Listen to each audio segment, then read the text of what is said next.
Comprendre la parole de Dieu, c'est votre rendez-vous hebdomadaire avec la parole de Dieu. Comprendre la parole de Dieu, c'est l'émission qui veut contribuer à atténuer les effets de la séduction dans nos esprits. Comprendre la parole de Dieu, c'est l'émission qui contribue à la révélation des mystères de la parole de Dieu. Comprendre la parole de Dieu, c'est un invité que nous sollicitons pour apporter un éclairage sur la parole de Dieu. Comprendre la parole de Dieu, c'est l'émission que vous ne devez absolument pas manquer. Comprendre la parole de Dieu, c'est les dimanches à 15h30, heure de Paris.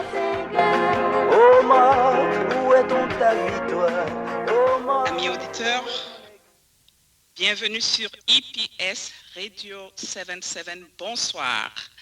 Nous sommes heureux de vous retrouver aujourd'hui dans le cadre de votre émission hebdomadaire Comprendre la parole de Dieu. Nous avons comme d'habitude un sujet super intéressant. Pour vous dimanche dernier, on n'a pas pu être là pour des raisons complètement indépendantes de notre volonté. Mais vous savez que le frère Guy, aujourd'hui aussi, ne sera pas avec nous pour la présentation de l'émission, qu'à cela ne tienne. Vous êtes au rendez-vous, Isaac à la technique. Comme d'habitude, nous allons vous introduire notre invité dans quelques instants. Vous pouvez aussi, bien évidemment, continuer à nous envoyer vos questions à partir du chat sur le site de la radio, comme les habitués connaissent. Inscrivez votre nom avant de poser la question, s'il vous plaît. Nous vous rappelons que nous avons 2 numéros de téléphone à votre service, dont vos questions pourront nous parvenir par téléphone et par SMS aux 2 numéros suivants. Voici pour la France, c'est à Paris, 331 7890 2758. Et pour le Canada, c'est 1438 793 7 et 6. Vous pouvez voir ces numéros sur notre page. Sachez aussi que vous pouvez capter cette radio en allant tout simplement sur notre site www.epslive77.net. Vos courriers aussi peuvent nous parvenir info@epslive77.net. N'oubliez pas surtout de visiter notre page Facebook. Bon. Maintenant, nous allons vous faire les rappels du jour.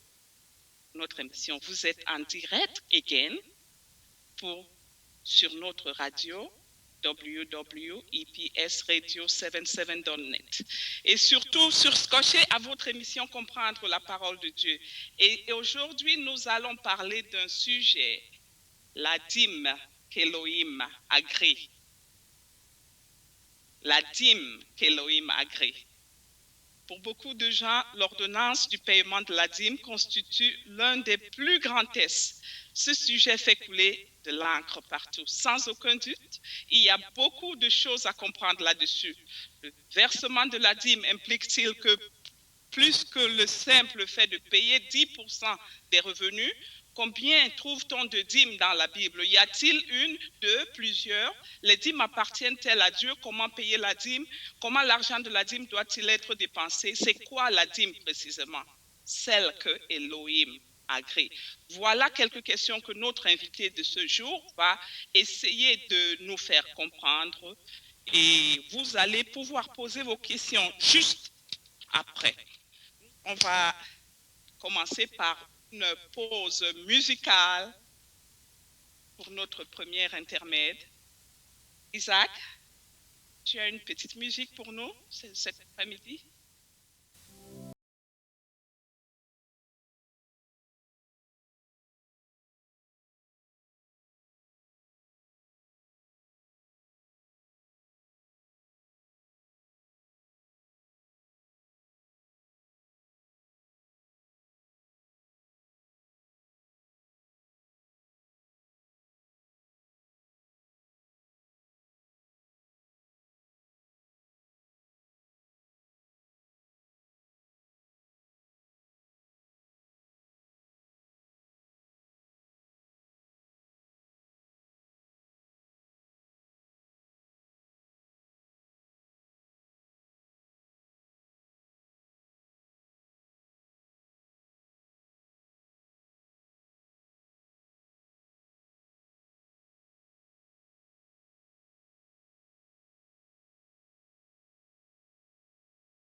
Vous venez d'écouter le cantique d'Alabanza, Viens prendre mon cœur.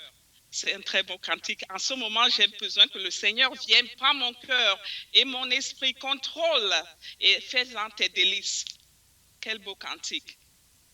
C'est ce que nous devons demander à notre Elohim. Prends notre cœur, prends notre âme, contrôle-les et fais tes délices. Vous écoutez encore une fois de plus la radio EPS 77. Je répète, le thème du jour, c'est la dîme qu'Elohim m'a créée. Votre servante aujourd'hui, c'est Ghislaine, depuis Washington, D.C. Ce dimanche, nous allons recevoir notre frère Fabrice Funiba depuis Yaoundé, Cameroun. Bonjour Fabrice et bienvenue sur la radio aujourd'hui. Comment ça va depuis Yaoundé? Bonjour Ghislaine, bonjour frère Isaac. Ça va par l'invitation d'Elohim qui a rendu possible cette rencontre. Voilà, ouais. Donc nous lui rendons grâce. Et je dois dire que l'énergie qui se dégage de ta brillante introduction nous encourage et nous galvanise. Merci. C'est pas facile pour dire tous nos encouragements, ma sœur. Et merci Fabrice. J'espère qu'avec le temps, ça viendra un peu plus. Mais merci beaucoup, merci pour tes encouragements. Et pour commencer, tu vas nous donner peut-être une prière d'ouverture. Ok, nous prions. Nous te rendons grâce, toi, Elohim d'Israël, qui a rendu possible ce moment de rencontre pour que nous puissions nous édifier humblement autour de ta parole. Nous te bénissons parce que c'est toi qui viens par tout ce que tu déploies arracher des profondeurs de l'abîme ceux-là qui t'appellent, qui te cherchent même en tâtonnant. Et nous te rendons grâce pour ce que tu fais. Nous te rendons grâce pour ce que tu continues de faire pour rétablir ton règne au milieu de cette génération impie. Prends contrôle de ces moments par ton souffle sacré. Donne-nous, Père, d'être guidés, conduits par toi. Et aussi, nous prions pour que tous ceux qui sont à l'écoute, Père, soient bénis par toi, instruits par toi, édifiés par toi, dans tout ce qui sera dit et dans tout ce qui sera fait. Merci pour tous ceux qui sont à l'œuvre, pour que ces moments puissent être utiles et édifiants pour, Seigneur, ton peuple. Bénis-les. Nous te rendons grâce pour toutes choses. Au nom de Yeshua, ton Fils. Amen.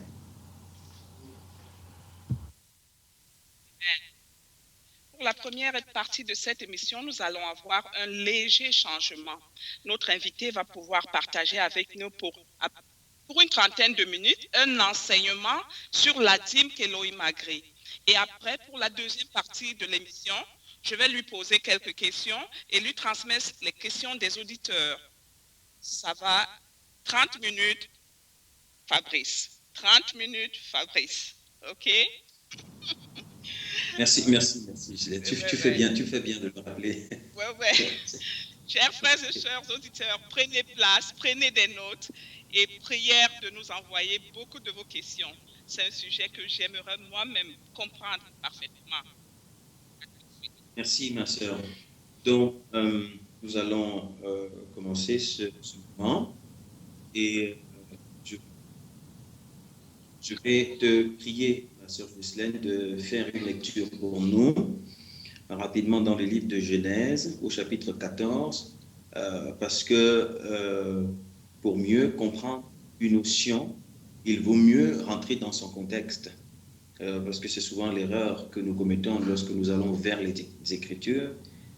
Parfois, nous sortons du contexte certaines notions que nous tentons de définir par nos raisonnements, mais quand nous allons considérer le contexte dans lequel ces notions ont été exprimées, cela nous donne de meilleures dispositions pour mieux appréhender la pensée d'Elohim. Donc, nous allons aller dans le livre de Genèse, au chapitre 14. Alors, Ghislaine, est-ce que c'est possible de faire la lecture du verset, on va lire à partir du verset 17, jusqu'au verset 24. Jusqu'au verset 24.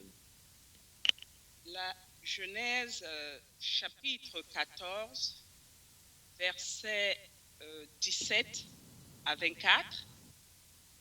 Ça. C'est cela, c'est cela. Ok. Je lis. Lorsque Abraham revint, après avoir battu Kédorlaomer et les rois qui étaient avec lui, le roi de Sodome vint à sa rencontre dans la vallée de Chavé, et qui est la vallée royale. Melchizedek, roi de Salem, qui était prêtre du Dieu très haut, apporta du pain et du vin. Il bénit Abraham en ces termes. Que le Dieu très haut, qui a formé le ciel et la terre, bénisse Abraham. Et béni soit le Dieu très haut qui a donné la victoire sur tes ennemis. Et Abraham lui donna le 10e de tout le butin. Le roi de Sodome dit alors à Abraham, rends-moi les personnes et garde les biens pour toi. Abraham lui répondit, je jure à main levée vers l'Éternel, le Dieu très haut qui a formé le ciel et la terre, que je ne prendrai rien de ce qui t'appartient, pas même un fil, une courroie de soulier, pour que tu puisses pas dire, j'ai enrichi Abraham. Tu continues au verset 24. Bon, on peut s'arrêter là, hein? On peut s'arrêter là, ma soeur. On peut s'arrêter là. Voilà. Voilà le contexte dans lequel, pour la première fois dans les Écritures, on fait mention de cette notion importante qui est la dîme. Et je voudrais nous inviter ensemble d'aller parcourir, d'aller sonder un tout petit peu pour comprendre quelles étaient réellement les intentions profondes du patriarche Abraham au moment où il va présenter sa dîme. Nous connaissons l'histoire parce que les uns et les autres ont eu l'occasion de parcourir les Écritures pour lire l'histoire d'Abraham. Disons que ça intervient d'abord dans un contexte de désobéissance de l'humanité vis-à-vis d'Élohim, où le péché s'est introduit dans l'humanité. L'humanité qui est censée être l'épouse d'Élohim et qui a été faite par lui, créée par lui, placée au milieu de l'univers afin qu'au travers de l'homme, Élohim, lui, qui est invisible, soit honoré, adoré, vénéré, connu, exalté, magnifié par toute la création. Nous sommes dans un contexte où le péché s'est introduit et la désobéissance a gagné l'humanité, la rébellion, effectivement, a gagné l'humanité. Donc Abraham, nous connaissons l'histoire, Abraham, qui veut dire père imminent, est païen fondamentalement, c'est-à-dire sa culture à la base, c'est qu'il est païen, il ne connaît pas Elohim en réalité. Bon, certainement, parce que si Elohim l'appelle, ça veut dire qu'il avait des prédispositions à la quête de qui est véritablement le créateur des cieux et de la terre. Donc Elohim va appeler Abraham à retourner à lui, parce qu'au moment où l'homme se sépare d'Elohim, le désir unique d'Elohim, c'est de ramener l'homme à lui, qu'il revienne à lui, qu'il retourne à lui. Parce qu'il n'y a rien que l'homme puisse produire dans la désobéissance qui puisse plaire à Elohim, et il n'y a rien que l'homme puisse produire dans la désobéissance qui puisse participer à son propre bien-être. Parce que Elohim, nous l'avons très souvent entendu dans la radio au travers de plusieurs émissions, il a disposé les choses ainsi, c'est en lui seul que se trouve le bien-être de l'homme, c'est en lui seul que se trouve sa sécurité, c'est en lui seul que se trouve son bonheur, c'est en lui seul que se trouve son bien. Donc Elohim, il est la source unique de la joie, de l'épanouissement, du bien-être de l'homme. Et cela ne se trouve pas en dehors de lui. Donc, le souci de Yahvé Adonai, c'est de ramener l'humanité à lui. Il fallait ramener le cœur d'Abraham à Yahvé Adonai, ce cœur qui avait été conquis jadis par le péché, par l'iniquité, qui avait été corrompu par le péché. Et Abraham était dans une vie de désobéissance. Alors, on voit donc au moment où Elohim vient l'appeler, Abraham n'hésite pas une seule seconde parce qu'il va reconnaître la voix de celui qui l'a créé, la voix d'Élohim que son être profond probablement a recherché, et il va quitter tous ses repères, toutes ses convictions, toutes ses orientations et il va suivre cette voie. Il va se livrer tout entier, se consacrer tout entier à Yahvé Adonai. Il va répondre à cette voie qu'il appelle à retourner à son Elohim. Il va effectivement retourner à son Elohim pour désormais lui livrer son existence et dépendre de lui, sans savoir exactement où il va. C'est son créateur qui l'appelle. Il va le suivre. Donc, Abraham, dans une consécration totale et absolue, parce que c'est lui qui nous a fait, qui mérite cette consécration. Merci. Donc c'est lui qui mérite cette consécration. Voilà. Donc, ce qui fait que Abraham est consacré, il ramène son être tout entier. C'est-à-dire, c'est une image qui va s'accomplir plus tard avec Yeshua. Il va connaître une image de ce qu'on appelle la circoncision, c'est-à-dire le renoncement à lui-même. Il quitte ce qui faisait Abraham. Il quitte ses valeurs, ses repères, ses appuis, ses aspirations. Parce que Abraham, comme tout humain, est l'épouse d'Élohim, qui s'est retrouvée dans la prostitution. Il doit revenir à son époux. Revenir, donc renoncer à tout ce qu'il a pu embrasser comme passion, comme ambition, qui est né du mariage entre l'impie, l'époux, l'amant imposteur et lui. Il doit renoncer à ça pour rejoindre son époux. Et c'est ce que Abraham a fait. Donc, quand il suit donc Elohim, il est donc dans la dynamique, dans la marche de sa consécration vers Elohim, dans une obéissance vraie, une obéissance soutenue, une obéissance profonde à Yahvé Adonai. Parce que Elohim ne peut pas partager l'humanité avec autre chose. Donc, Abraham donc, est dans une consécration totale et dans une soumission absolue à Yahvé Adonai. Et c'est dans cette vie donc de soumission où pour Abraham, il n'y a plus ni passion, ni ambition, ni projet. Il dépendait d'Elohim de manière totale. Il n'avait plus ni projet, ni plan, ni ambition, ni rien d'autre. Une seule réalité était dans son cœur. Elohim, son seul projet, c'était lui obéir, le suivre, le rencontrer, aller vers lui. Parce que le chemin qu'Abraham emprunte le mène vers Elohim, aller à sa rencontre. L'ambition unique d'Abraham, c'est aller à la rencontre d'Elohim, s'effacer en le suivant. Donc c'était le motif profond d'Abraham. Elohim était témoin donc de la consécration, parce que Elohim est esprit. Ce qu'il voit en l'homme, c'est la dimension intérieure. Il est esprit, il voit le fond de l'homme. Et on dit, il y a des écritures qui disent qu'il ne regarde par l'apparence, mais il regarde au cœur. Donc il a vu ce cœur qui est retourné tout entier à lui. Là, on parle d'une consécration totale. Et donc, c'est dans cette disposition que Abraham va devenir vainqueur des rois. Parce que Abraham va aller en campagne contre une armée de l'ennemi qui va retenir captif le peuple qui appartient à Yahvé Adonai. Abraham devient l'instrument au travers duquel Elohim va renverser le pouvoir de ses forces spirituelles, de ses puissances et libérer ceux qui lui appartiennent. Et quand Abraham rentre de cette campagne, puisque l'épouse reconnaît que la gloire revient à l'époux dans son attitude d'obéissance et de soumission, et pour manifester sa consécration absolue à Yahvé Adonai, Abraham va utiliser quelques éléments physiques visibles, des éléments de la création, du butin. Et il va utiliser cela pour témoigner sa consécration à Elohim, son attachement à Elohim, sa fidélité à Elohim, son obéissance à Elohim. Donc les éléments qu'il va utiliser sur le plan physique ne sont que des véhicules qui révèlent un fond qu'Elohim a agréé. Ce que Elohim a agréé, donc au moment où Abraham pose l'acte, lorsqu'il est face à la représentation de la Yahvé Adonai, donc Melchizedek, ce que l'homme a agréé chez Abraham, ce ne sont pas d'abord les éléments destructibles, qui ne sont que des moyens par lesquels Abraham exprime véritablement son attachement à Elohim. Elohim étant témoin que ce que Abraham pose comme acte traduit la réalité de sa vie, parce que Abraham, Elohim est témoin, il voit dans le fond, il sait que cet homme est attaché à lui. Elohim agrée cet acte d'amour. Il agrée cet acte. Et c'est là que pour la première fois, on va appeler l'appellation dîme va naître. Alors quand on dit dîme, il faut comprendre dans quel contexte cela intervient. Abraham, personne ne le lui a imposé. Ce n'était pas une loi, ce n'était pas une prescription, c'était une volonté qui venait de lui. Et qui venait d'un cœur qui est attaché à Elohim. Donc pour la première fois, quand on parle de dîme, ce n'est pas la loi, ce n'est pas une loi, ce n'est pas une prescription. Il donne volontairement une partie de ce qu'il a reçu, non pas qu'il entre dans un partage pour dire qu'il se garde de 90%. Non, il utilise juste quelques éléments dans ce qu'il possède matériellement pour que ces éléments traduisent sa soumission à Elohim, son attachement à Elohim, son affection à Yahvé Adonai et sa reconnaissance que la victoire qu'il a acquise ne vient pas de lui, mais que cela vient de Yahvé Adonai. Et Elohim va agréer le fond d'Abraham, et par conséquent, il agrée les éléments qu'il utilise pour manifester cette consécration.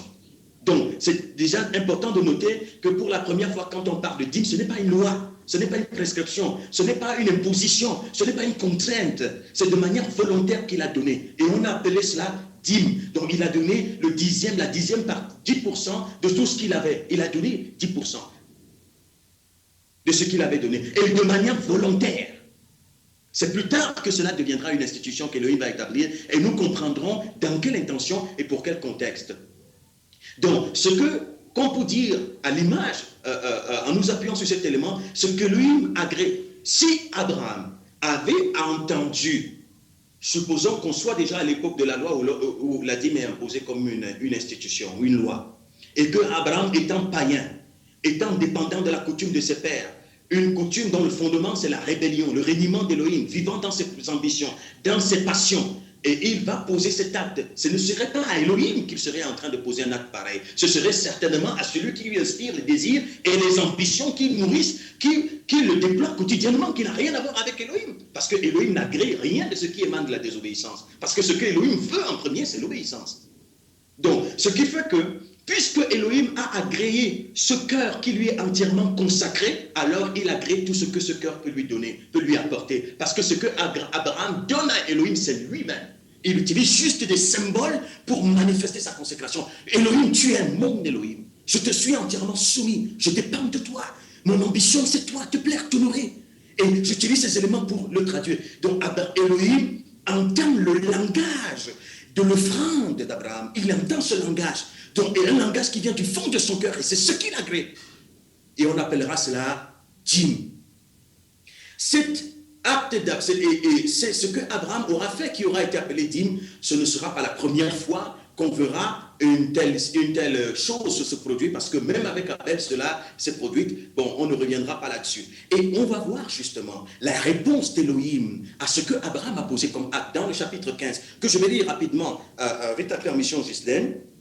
Très rapidement dans le chapitre 15, à partir du verset 1, je lis rapidement. Le Seigneur apparut à Abraham et lui dit, n'aie pas peur. Ça c'est juste après ce qu'il aura fait. N'aie pas peur, Abraham, je suis ton protecteur et je te donnerai une grande récompense. 2 à 3. Abraham répondit, Seigneur, mon Dieu, à quoi bon me donner quelque chose? Je suis sans enfant, tu ne m'as pas accordé de descendants. Mon héritier, celui qui recevra mes biens, c'est Eliezer de Damas, un de mes domestiques. 4. Non, dit le Seigneur, ce n'est pas lui qui sera ton héritier, mais un fils né de toi. 5. Puis il fit sortir Abraham de sa tente et lui dit, regarde le ciel et compte les étoiles si tu le peux. Et il ajouta, comme elles, tes descendants seront innombrables. 6. Abraham eut confiance dans le Seigneur. C'est pourquoi le Seigneur le considéra comme juste. 7. Il lui dit, je suis le Seigneur qui t'ai fait sortir d'Our en Chaldée pour te donner en propriété ce pays où tu es. 8. Seigneur Dieu, demanda Abraham, comment pourrais-je être sûr que je le posséderai? 9. Le Seigneur lui dit, amène-moi une génisse, une chèvre et un bélier de 3 ans chacun, une tourterelle et un pigeon. 10. Abraham amena ces animaux et les partagea par le milieu à l'exception des oiseaux et plaça chaque moitié vis-à-vis de l'autre. 11. Des vautours s'abattirent sur les cadavres, mais Abraham les chassa. 12. Au coucher du soleil, Abraham tomba. On peut s'arrêter là. Voilà que ce à quoi la consécration d'Abraham aboutit.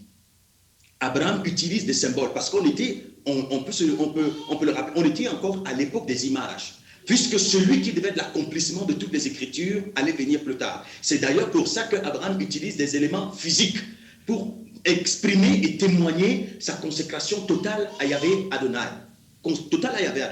Donc, maintenant, la conséquence, quelle est la réaction de Yahvé Adonai, c'est que Elohim va utiliser lui aussi des éléments physiques pour établir une alliance avec Abraham. Le fond de cette alliance, puisqu'il lui promet le pays, et ce pays, c'est la cité d'Elohim, la terre promise, la cité d'Elohim, Elohim lui-même. Il lui dit, mais puisque tu t'es donné à moi, je me donne à toi. Et l'alliance qu'Elohim va établir avec Abraham, c'est que tu me donnes ce que tu es, je te donne ce que je suis. Le résultat de cette alliance, de ce mariage, c'est que Elohim dit, par toi, je vais me reproduire. Comme une épouse soumise, je vais me reproduire. Je vais reproduire mon espèce. Donc, voilà donc c'est tout le monde la dimension sublime de cet acte qu'on a appelé dîme et qui traduisait un fond merveilleux parce que Elohim, nous les hommes, nous voyons à l'acte physique. Elohim, lui, voit la dimension invisible que l'acte physique a contribué simplement à extérioriser. C'est tout. Il voit la dimension visible. Il va rentrer dans une alliance avec Abraham. Et c'est là, en réalité, l'alliance qu'Elohim veut établir avec l'homme. Donne-toi à moi, puisque ce que j'ai à te donner, c'est ce que je suis. Mais j'ai besoin que ce que tu me donnes, c'est toi. Donne-toi à moi, je me donne à toi, puisque je t'ai fait pour t'habiter. Et parce que nous créons en toi, mais donne-toi à moi. Je me donne à toi, et au travers de moi, au travers de toi, je me produis. Je produis mon espèce, c'est-à-dire, je me révèle, je me manifeste, j'établis mon royaume, je manifeste mon autorité. Voilà le véritable sens de la dîme d'Abraham. Il faut bien préciser. Parce que plus tard, on parlera de Yeshua, qui est l'accomplissement de la dîme d'Abraham. Il faut préciser. Voilà l'esprit de la dîme d'Abraham, la consécration de tout son être, sans exception. Tout son être à Elohim. Elohim lui donne tout ce qu'il est. C'est pour ça que plus tard, le nom d'Abraham va changer. Tu ne seras plus Abraham, père imminent. Avec tes ambitions personnelles, tu meurs aux ambitions personnelles. Ce ne sera plus père imminent, mais ce sera père d'une multitude. Tu deviendras ma représentation. Et donc, c'était vraiment dans une obéissance, c'était vraiment dans la liberté, sans contrainte, sans que ce ne soit imposé à Abraham, de manière naturelle qu'il a exprimé cela. Et Elohim a répondu en utilisant aussi les éléments physiques pour traduire son attachement à Elohim, à Abraham, sa fusion avec lui, pour qu'au travers de lui, la postérité vienne pour glorifier Yahweh Adonai.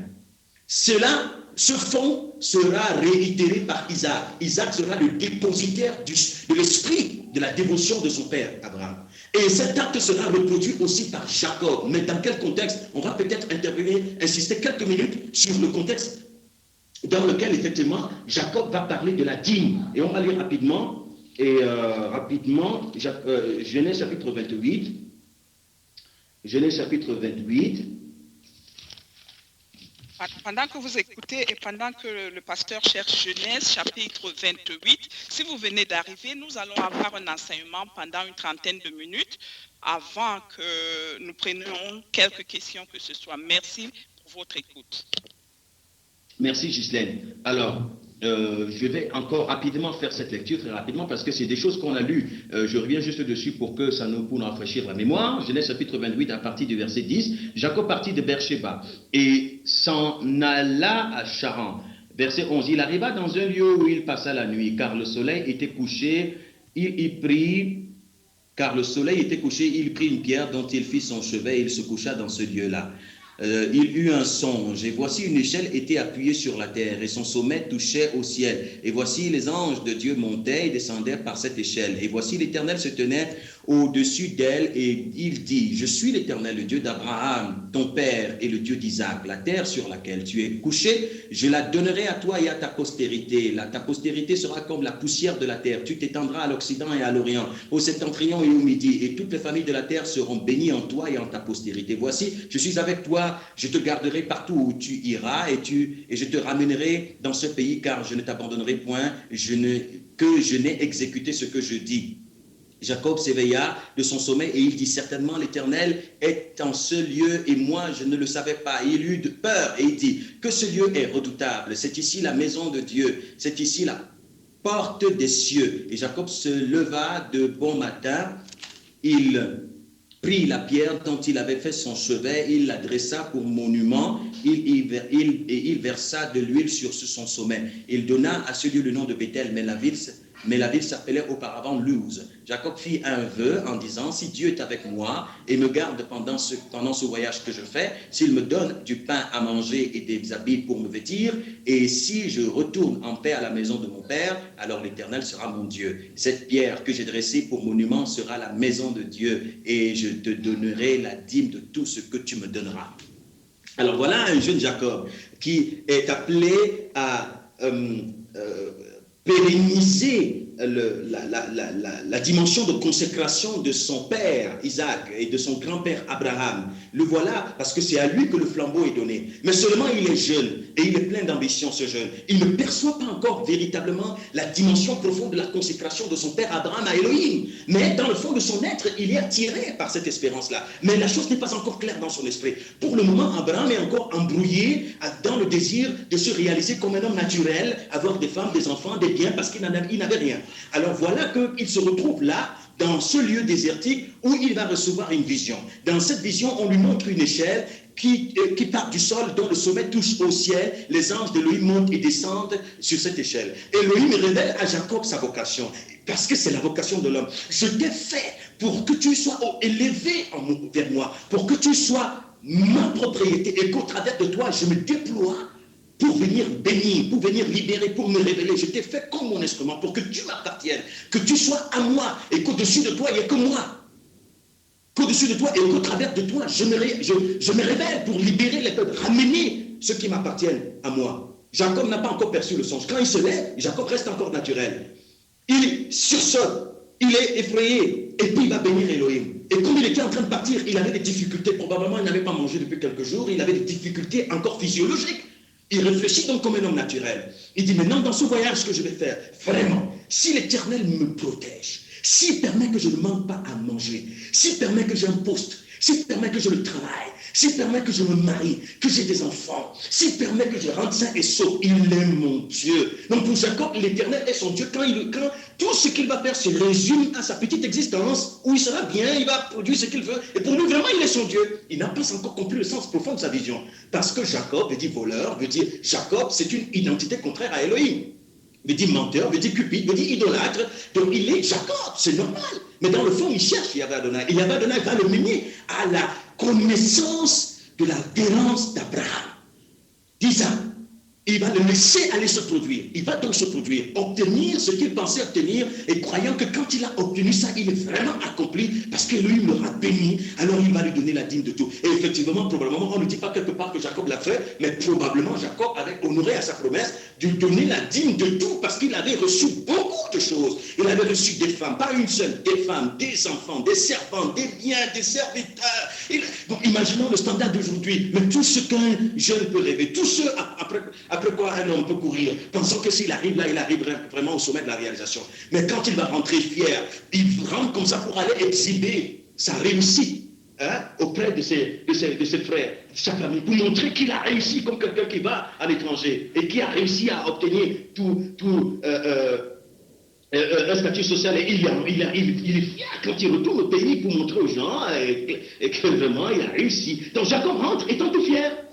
Mais sur le chemin du retour, Elohim va l'instruire. Jacob va découvrir quelque chose de terrible. Il sera sous la menace des conséquences de sa propre nature, qui est la méchanceté. Sa propre nature, la mort qui vient. Jacob prend peur. Il se rend compte que tout ce qu'il a accumulé va disparaître en une seule seconde avec lui-même. Il commence à prendre peur. Il commence à manipuler, il commence à utiliser des techniques pour parler à Elohim. Il dit vraiment, tu m'avais dit.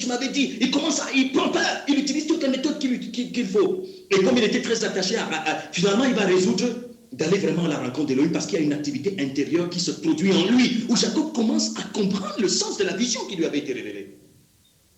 Donc ce Jacob-là, il va dire, mais je mets d'abord ma famille en sécurité, à l'abri, mais avant d'aller lutter, parce que je dois aller rencontrer Yahvé Adonai.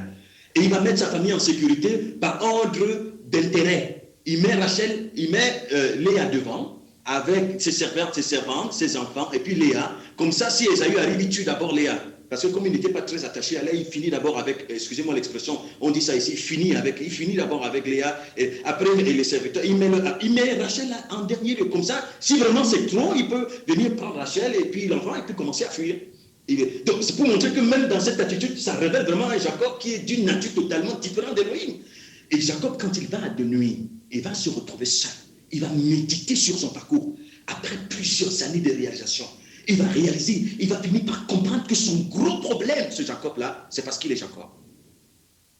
C'est parce qu'il est ce qu'il est. Il est opposé à Elohim de nature. Il est d'une nature contraire. Il va comprendre que la source de sa misère, il va comprendre que ce n'est pas parce que tu possèdes, tu vas te réaliser que tu connaîtras le bonheur. Parce que Jacob va découvrir dans tout ce qu'il a pu ramasser, tout ce qu'il a pu posséder, il va découvrir combien il est misérable, il est malheureux.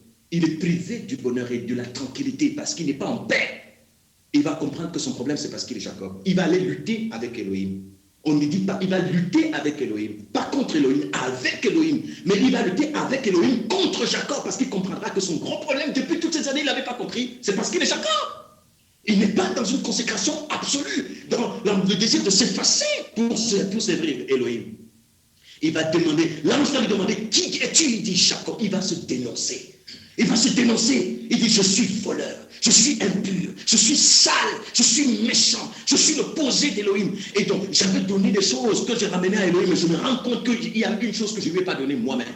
Et tout cela, c'était inutile. Je viens me livrer donc à l'autel d'Elohim, afin qu'il me consume, il détruise ce qui est Jacob. Et c'est là qu'il va avoir la victoire sur Jacob.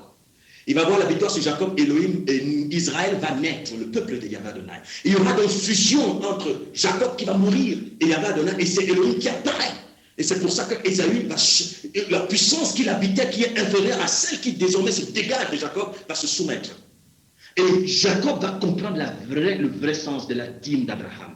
Il va comprendre que, mais je disais la dîme de tout, de manière charnelle. Je vais te donner la dîme de tout de manière charnelle. Maintenant, je comprends le vrai sens de la dîme de mon père. Parce que je le disais par imitation à ce que mon père Isaac a fait. Je le disais par imitation à ce qu'Abraham a fait. Mais je n'avais pas compris l'esprit de la dîme d'Abraham, mon grand-père, et d'Isaac, mon père. Maintenant, je comprends que la dîme de mon père, ce n'était pas des éléments physiques. C'était la consécration de son être, afin qu'en lui le mal soit détruit et que l'homme s'établisse pour accomplir son règne. Il a compris le sens de la dîme. Cette nuit, il a compris le sens de la dîme. Il a été affranchi du mensonge. Et on a vu Elohim, et il est entré dans la victoire sur les rois, c'est-à-dire sur le mal. Et cela, maintenant, pour chuter là, on entrera dans les questions, parce que je suppose que je suis déjà pratiquement aux 30 minutes. Pour chuter là, je fais l'effort d'être bref. Je me bats comme je peux, qu'Elohim me vienne en aide. Donc, tu fais tout ton travail. Ah, merci beaucoup. Alors, ce qui fait que qu'est-ce qui se passe maintenant par la suite pour le peuple d'Israël?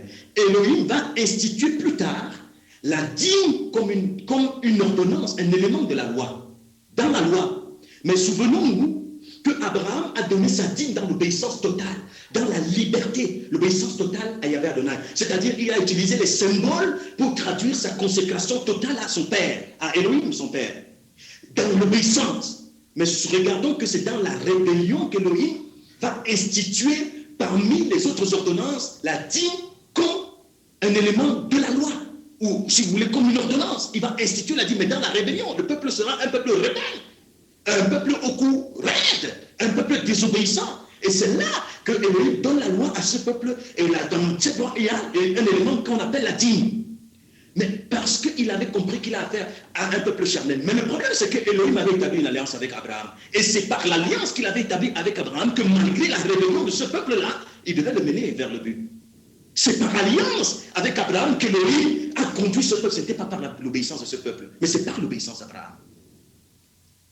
Voilà. Donc, ce qui fait que quand Elohim, donc de toutes les façons, je pense que tu me poseras la question, je m'arrête là et on va évoluer maintenant dans les questions-réponses pour comprendre dans cette question justement le contexte dans lequel la dîme interviendra au milieu du peuple juif dans la loi et puis plus tard avec Yeshua et puis effectivement nous conclurons avec nous en quoi cela nous concerne aujourd'hui. Merci. Oh, merci, pasteur. C'était beaucoup d'informations en peu de temps. Je sais que c'est un sujet vaste, mais c'était plein. J'ai cru comprendre, je vais faire mon petit résumé là, j'ai cru comprendre que le mot dîme a commencé par Abraham d'abord, sans contrainte de fréquence ou de pourcentage à donner, simplement parce que c'était une façon de témoigner son attachement à Elohim, librement et avec joie. Voilà. Et dans le cas de Jacob, que tu as aussi précisé tout à l'heure, il a donné avec... il voulait donner de lui-même à Elohim. Il croyait que la dîme, c'est bien. Je crois que c'est ce que j'ai compris dans ce cas-là. Mais après la lutte, il a compris que la vraie dîme, c'était lui-même en fait. Mais pas le matériel qu'il avait, pas l'argent, pas tout ce qu'il avait comme possession périssable. Donc, par la suite, j'ai compris que Elohim dit que la dîme d'Abraham est maintenant une ordonnance. Donc, voilà le mot dîme. Je vais partir à la première question que j'ai dans ce contexte. C'est Abraham qui a mentionné la dîme pour la première fois dans la Bible. C'est ça que j'ai compris dans ce... Et en quelques mots, c'était-il une façon de payer la dîme? Est-ce que c'est ma question, est-ce qu'il payait la dîme dont on parle aujourd'hui? Merci, ma sœur. Il faut dire que celui qui a mentionné le mot dîme, c'est celui qui a écrit l'histoire d'Abraham. C'est celui qui relate l'histoire d'Abraham. C'est-à-dire Moïse, le même qui a perçu le mystère de la Genèse.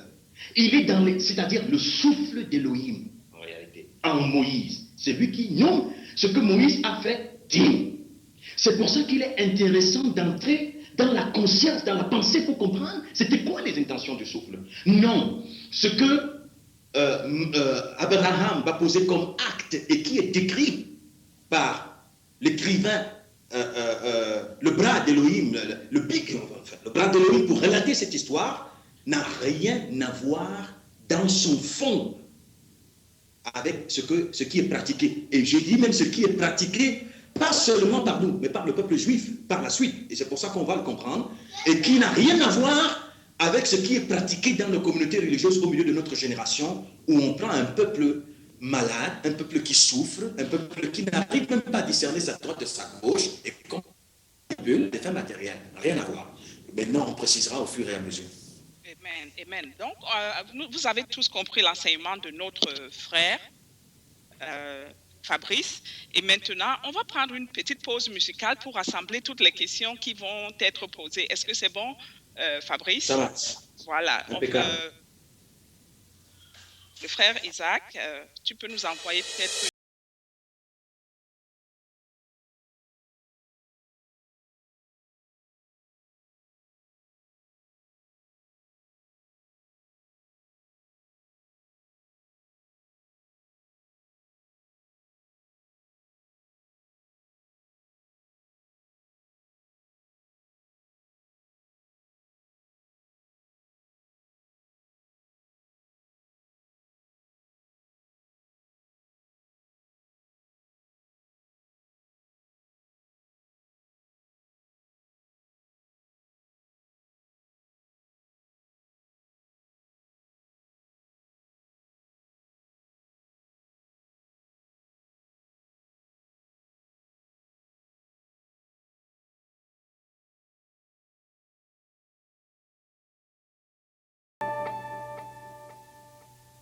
Ah, quelle louange! Ma vie, c'est vraiment la vie qui devient ta dîme, selon cet enseignement, mais le frère va encore nous éclairer sur quelques questions. Et je vois la question d'un auditeur. Avant de passer à une question que j'ai, je pense que je vais poser cette question d'abord. C'est-à-dire, l'œuvre de la croix est donc la dîme de Yeshua à son Père, et la nôtre à travers lui, c'est ça? C'est Victor qui pose cette question. Je pense qu'il faut... Il y a une question bien avant. Pourquoi Elohim prescrit la dîme à un peuple qu'il sait désobéissant alors? Ok. Oui, c'est la première. Voilà. Bon, merci pour l'auditeur qui a posé la question, justement, parce que ça nous permet d'évoluer dans le fil du déroulement de ce message. Justement, nous allions en venir. Elohim va prescrire au peuple d'Israël la dîme. Mais quand Elohim prescrit la dîme, il prescrit exactement ce que le patriarche Abraham, à l'exemple du patriarche Abraham, il prescrit au peuple d'entrer dans la même dimension de consécration.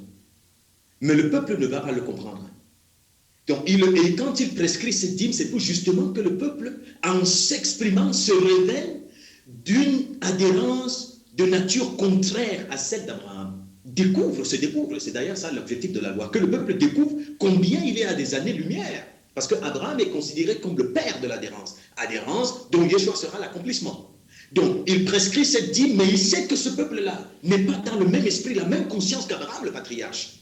Et il le prescrit pour que ce peuple réalise plus tard, que ce soit une instruction pour le peuple pour découvrir que vous êtes malicieux. Vous avez prescrit la dîme de Jacob avant qu'il ne devienne Israël. Vous avez prescrit la même dîme, la dîme de la manipulation. Où dans le fond, vous vous refusez à Elohim, mais ce que vous attendez de lui, c'est que lui, il vient participer à la réalisation de vos desseins uniques. Lui qui a créé l'univers et il vous a mis sur la terre pour vos propres ambitions.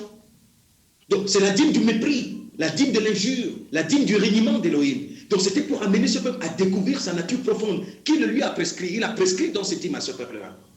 Effectivement, il est clairement dit, on va lire aussi dans Hébreux chapitre 9, très rapidement dans Hébreux chapitre 9, prendre 8 secondes pour que ce soit plus simple. Hébreux chapitre 9. Alors, on ne va pas tout lire. On parlait de la première alliance. La première alliance qui est devenue ancienne par la suite, après l'alliance nouvelle par Yeshua le Messie. Donc, on parlait donc de comment est-ce que ça s'est passé avec le sacerdoce à cette époque-là. À partir du verset 8 du chapitre 9 du livre aux Hébreux. Alors, il est dit ceci. Le Saint-Esprit, donc le souffle sacré, montrait par là que le chemin du lieu très saint n'était pas encore ouvert. J'aime bien pour ce verset l'expression qu'utilise Chouraki. Je vais ouvrir très rapidement le même verset. Il dit, voilà, verset 8, le souffle sacré montre ceci, que la route des réalités sacrées n'est pas encore manifeste tant que la première tente existe. Voilà. Et ici, on continue au verset dont je reprends le verset 8. Le Saint-Esprit montrait par là que le chemin du lieu très saint n'était pas encore ouvert tant que le premier tabernacle subsistait. Verset 9. C'est un symbole pour le temps présent. Il signifie que les dons, écoutons bien ceci, il signifie que les dons et sacrifices présentés ne peuvent rendre parfait, sous le rapport de la conscience, celui qui rend ce culte. Verset 10. Ils étaient, ces dons et ces sacrifices, ils étaient avec les aliments, les boissons et les diverses ablutions, des ordonnances charnelles imposées seulement jusqu'à une époque de réformation. Ils étaient des ordonnances charnelles pour un peuple charnel. Abraham, Elohim a établi la dîme. Mais Elohim savait justement que le peuple n'allait rester que dans la dimension charnelle de la chose. C'est-à-dire, c'est pour ça que quand on décrit dîme, on voit 10% de ce que j'ai. Point final. On ne voit pas dans la dimension au-delà. C'est-à-dire, on voit dans la dimension charnelle de la dîme. Donc, il voit, donc le peuple va rester dans la dimension charnelle de la dîme, mais son fond sera totalement opposé à celui d'Abraham. Mais Elohim l'autorise pour que ce peuple se découvre comme étant opposé, de nature opposée, dont l'adhérence est opposée à celle d'Abraham, parce que c'est une adhérence corrompue. Donc, le peuple va se retrouver va se retrouver machinalement dans la pratique de la dîme sur le plan physique. C'est ce qu'on va retenir. Et donc, c'est pour ça que c'est la dîme d'un peuple rebelle, d'un peuple charnel, ordonnance charnelle, prescrite pour un peuple charnel qui est reproduit dans les milieux religieux. Et nous rendons témoignage que nous sommes un peuple charnel. C'est pour ça que nous pouvons rester dans la dimension charnelle de la chose, en pratiquant cela. Donc, en réalité, et ça va évoluer. Donc, c'était des ordonnances charnelles, pour un peuple charnel. Donc Elohim admettait cela parce qu'il savait que le peuple ne peut pas encore pénétrer cette dimension, mais le peuple doit le pénétrer plus tard avec le Messie Yeshua, qui doit devenir, qui est celui par qui la vérité sur toute chose est révélée. Et c'est pour ça qu'on verra aussi le contexte de Malachie plus tard, parce que je sais que c'est l'argument béton, mais ça là, on reviendra dessus plus tard. Et donc Yeshua, et si vous voulez, pour celui qui a posé la question, donc Elohim prescrit cette dîme parce que c'est quelque chose de bien, mais il sait qu'on a affaire là à un peuple charnel qui est en dehors de l'esprit de la dîme d'Abraham. Et Jacob, qui est le patriarche. Il a vécu des expériences pour découvrir effectivement qu'il était dans une dîme de manipulation, une dîme charnelle, parce que dans le fond, son souci n'était pas, dans une consécration absolue à Elohim, mais il était guidé par le souffle contaminé. Il était guidé par la conscience du mal pour se refuser à Elohim, désirant qu'Elohim l'accompagne dans ses ambitions. Il a fallu qu'il découvre cette supercherie et qu'il dénonce la nature de Jacob. Mon problème, c'est que je suis Jacob. Qui es-tu? Jacob, voleur, impur, manipulateur, rempli de convoitise, idolâtre. Il dit donc, Jacob, c'est sa fin. Israël, Elohim va se produire au travers de Jacob. Donc, si vous voulez, c'est pour cela qu'il a prescrit, et de la même manière que la loi à ce peuple-là, pour qu'il découvre qu'il est charnel. Et l'apôtre Paul en a fait l'expérience lorsqu'il a découvert son état, dit la loi est spirituelle, mais moi je suis charnel. L'apôtre Paul observait la dîme dans la dimension charnelle. Quand il dit je suis charnel, il résume toute sa vie avec tout ce qu'il a fait, même comme dîme. Même comme dîme. Il dit la loi est spirituelle, la dîme est spirituelle. Mais moi j'étais charnel dans la dimension de la dîme. Et c'est pour ça qu'on tombe justement sur le coup de la manipulation. Non, la dîme charnelle est matérielle. La dîme spirituelle, c'est le sacrifice d'Elohim. Maintenant, juste une petite nuance. La dîme charnelle n'est que matérielle, mais dans une ambition qui n'a rien à voir avec le désir d'Elohim que nous redonnons tout entier à lui. La dîme charnelle, c'est pour nos intérêts, et la dîme charnelle, c'est en fait une manipulation, parce qu'on sait qu'Elohim est puissant. Donc si je lui donne, il va me rendre. Donc Abraham, quand il donnait, regardez quand il a utilisé les éléments physiques quand on a parlé dîme, est-ce qu'il attendait quelque chose en retour d'Elohim? Est-ce qu'il attendait que l'Elohim multiplie? Et Abraham en avait en abondance. Il n'était pas dans la convoitise, le désir de posséder encore davantage. Mais par contre, regarde la dîme charnelle, c'est que quand on donne, on espère en retour. Donc c'est vraiment une dîme une dîme d'affaires, une dîme de business. Ok. Il y a un autre... il y a une question qui nous vient d'un auditeur qui dit l'œuvre de la croix est donc la dîme de Yeshua à son Père? Très bonne question. Et c'est là que nous allons lire le prochain passage qui est toujours dans le livre des Hébreux au chapitre 10, à partir du verset 5, un passage que nous connaissons tous, à partir du verset 5. Avant même le verset 5, est-ce qu'on peut lire un peu avant? Voilà. Je vais finir de lire sa question avant que tu ne puisses répondre, parce qu'il a donné quelques détails.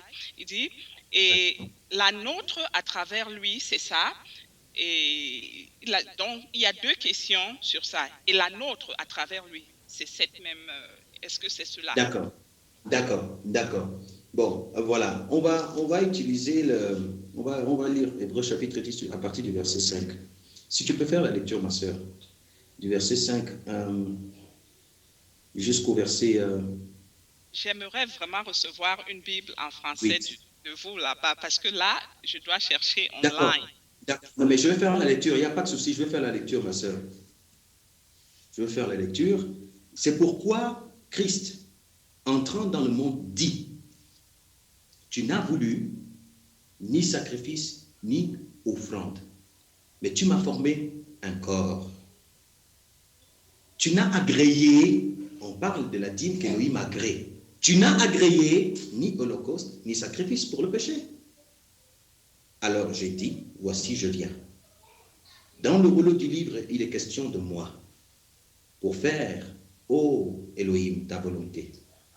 Verset 8. Après avoir dit d'abord, tu n'as voulu et tu n'as agréé ni sacrifice, ni offrande, ni holocauste, ni sacrifice pour le péché. Verset 9. Ce qu'on offre selon la loi, il dit ensuite, voici je viens pour faire ta volonté. Il supprime ainsi la première chose pour établir la seconde. 10. C'est en vertu de cette volonté que nous sommes sanctifiés par l'offrande du corps de Jésus-Christ une fois pour toutes.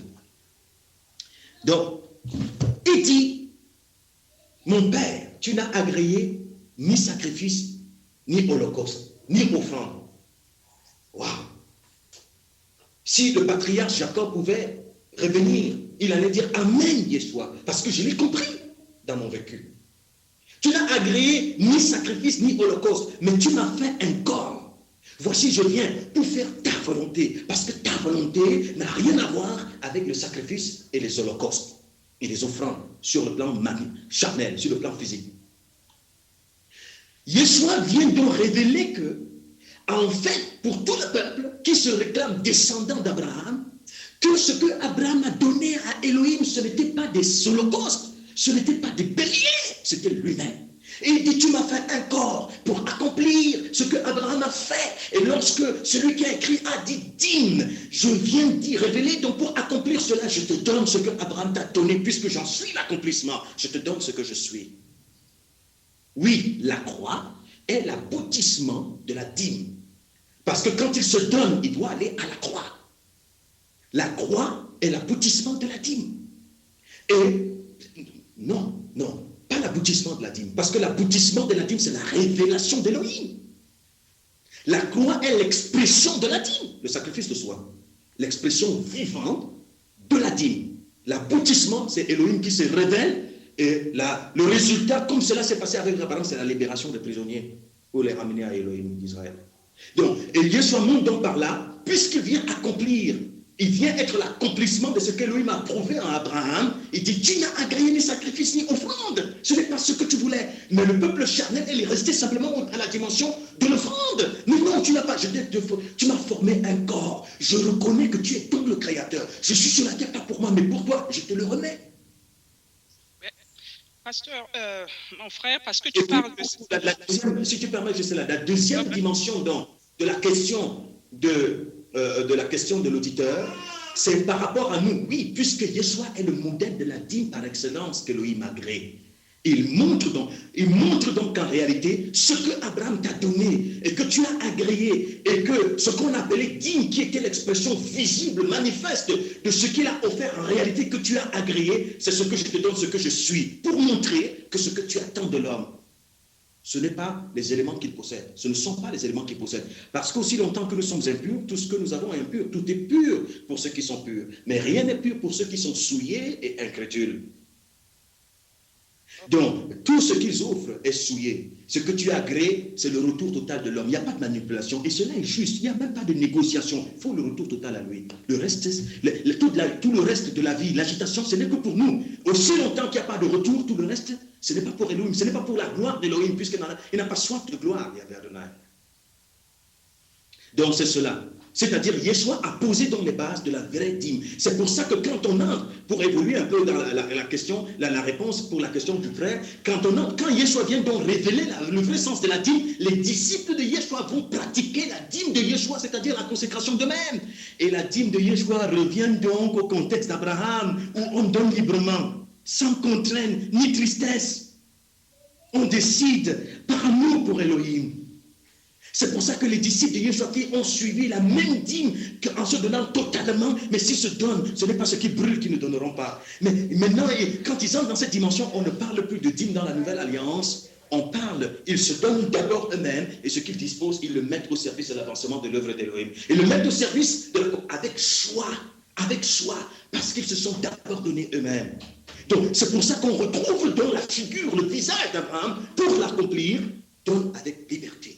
Sans contrainte, ni tristesse. Tout simplement parce que tu as apporté ces mots, sacrifice, offrande, dîme, collecte au monde. Je voudrais quelle est la différence entre le sacrifice, l'offrande, la dîme, les collectes. Quelle est la différence? Parce que tu as apporté ces mots. Non, mais disons que pour ne pas compliquer les choses, ce que, si vous voulez, en réalité, pour entrer dans la vraie dimension de la chose, selon Elohim, puisqu'il est esprit. Puisqu'il est esprit, ce qu'il attend en termes de sacrifice, en termes d'offrande, c'est nous-mêmes. Donc la vraie dimension du sacrifice d'offrande, on le voit avec Yeshua le Messie.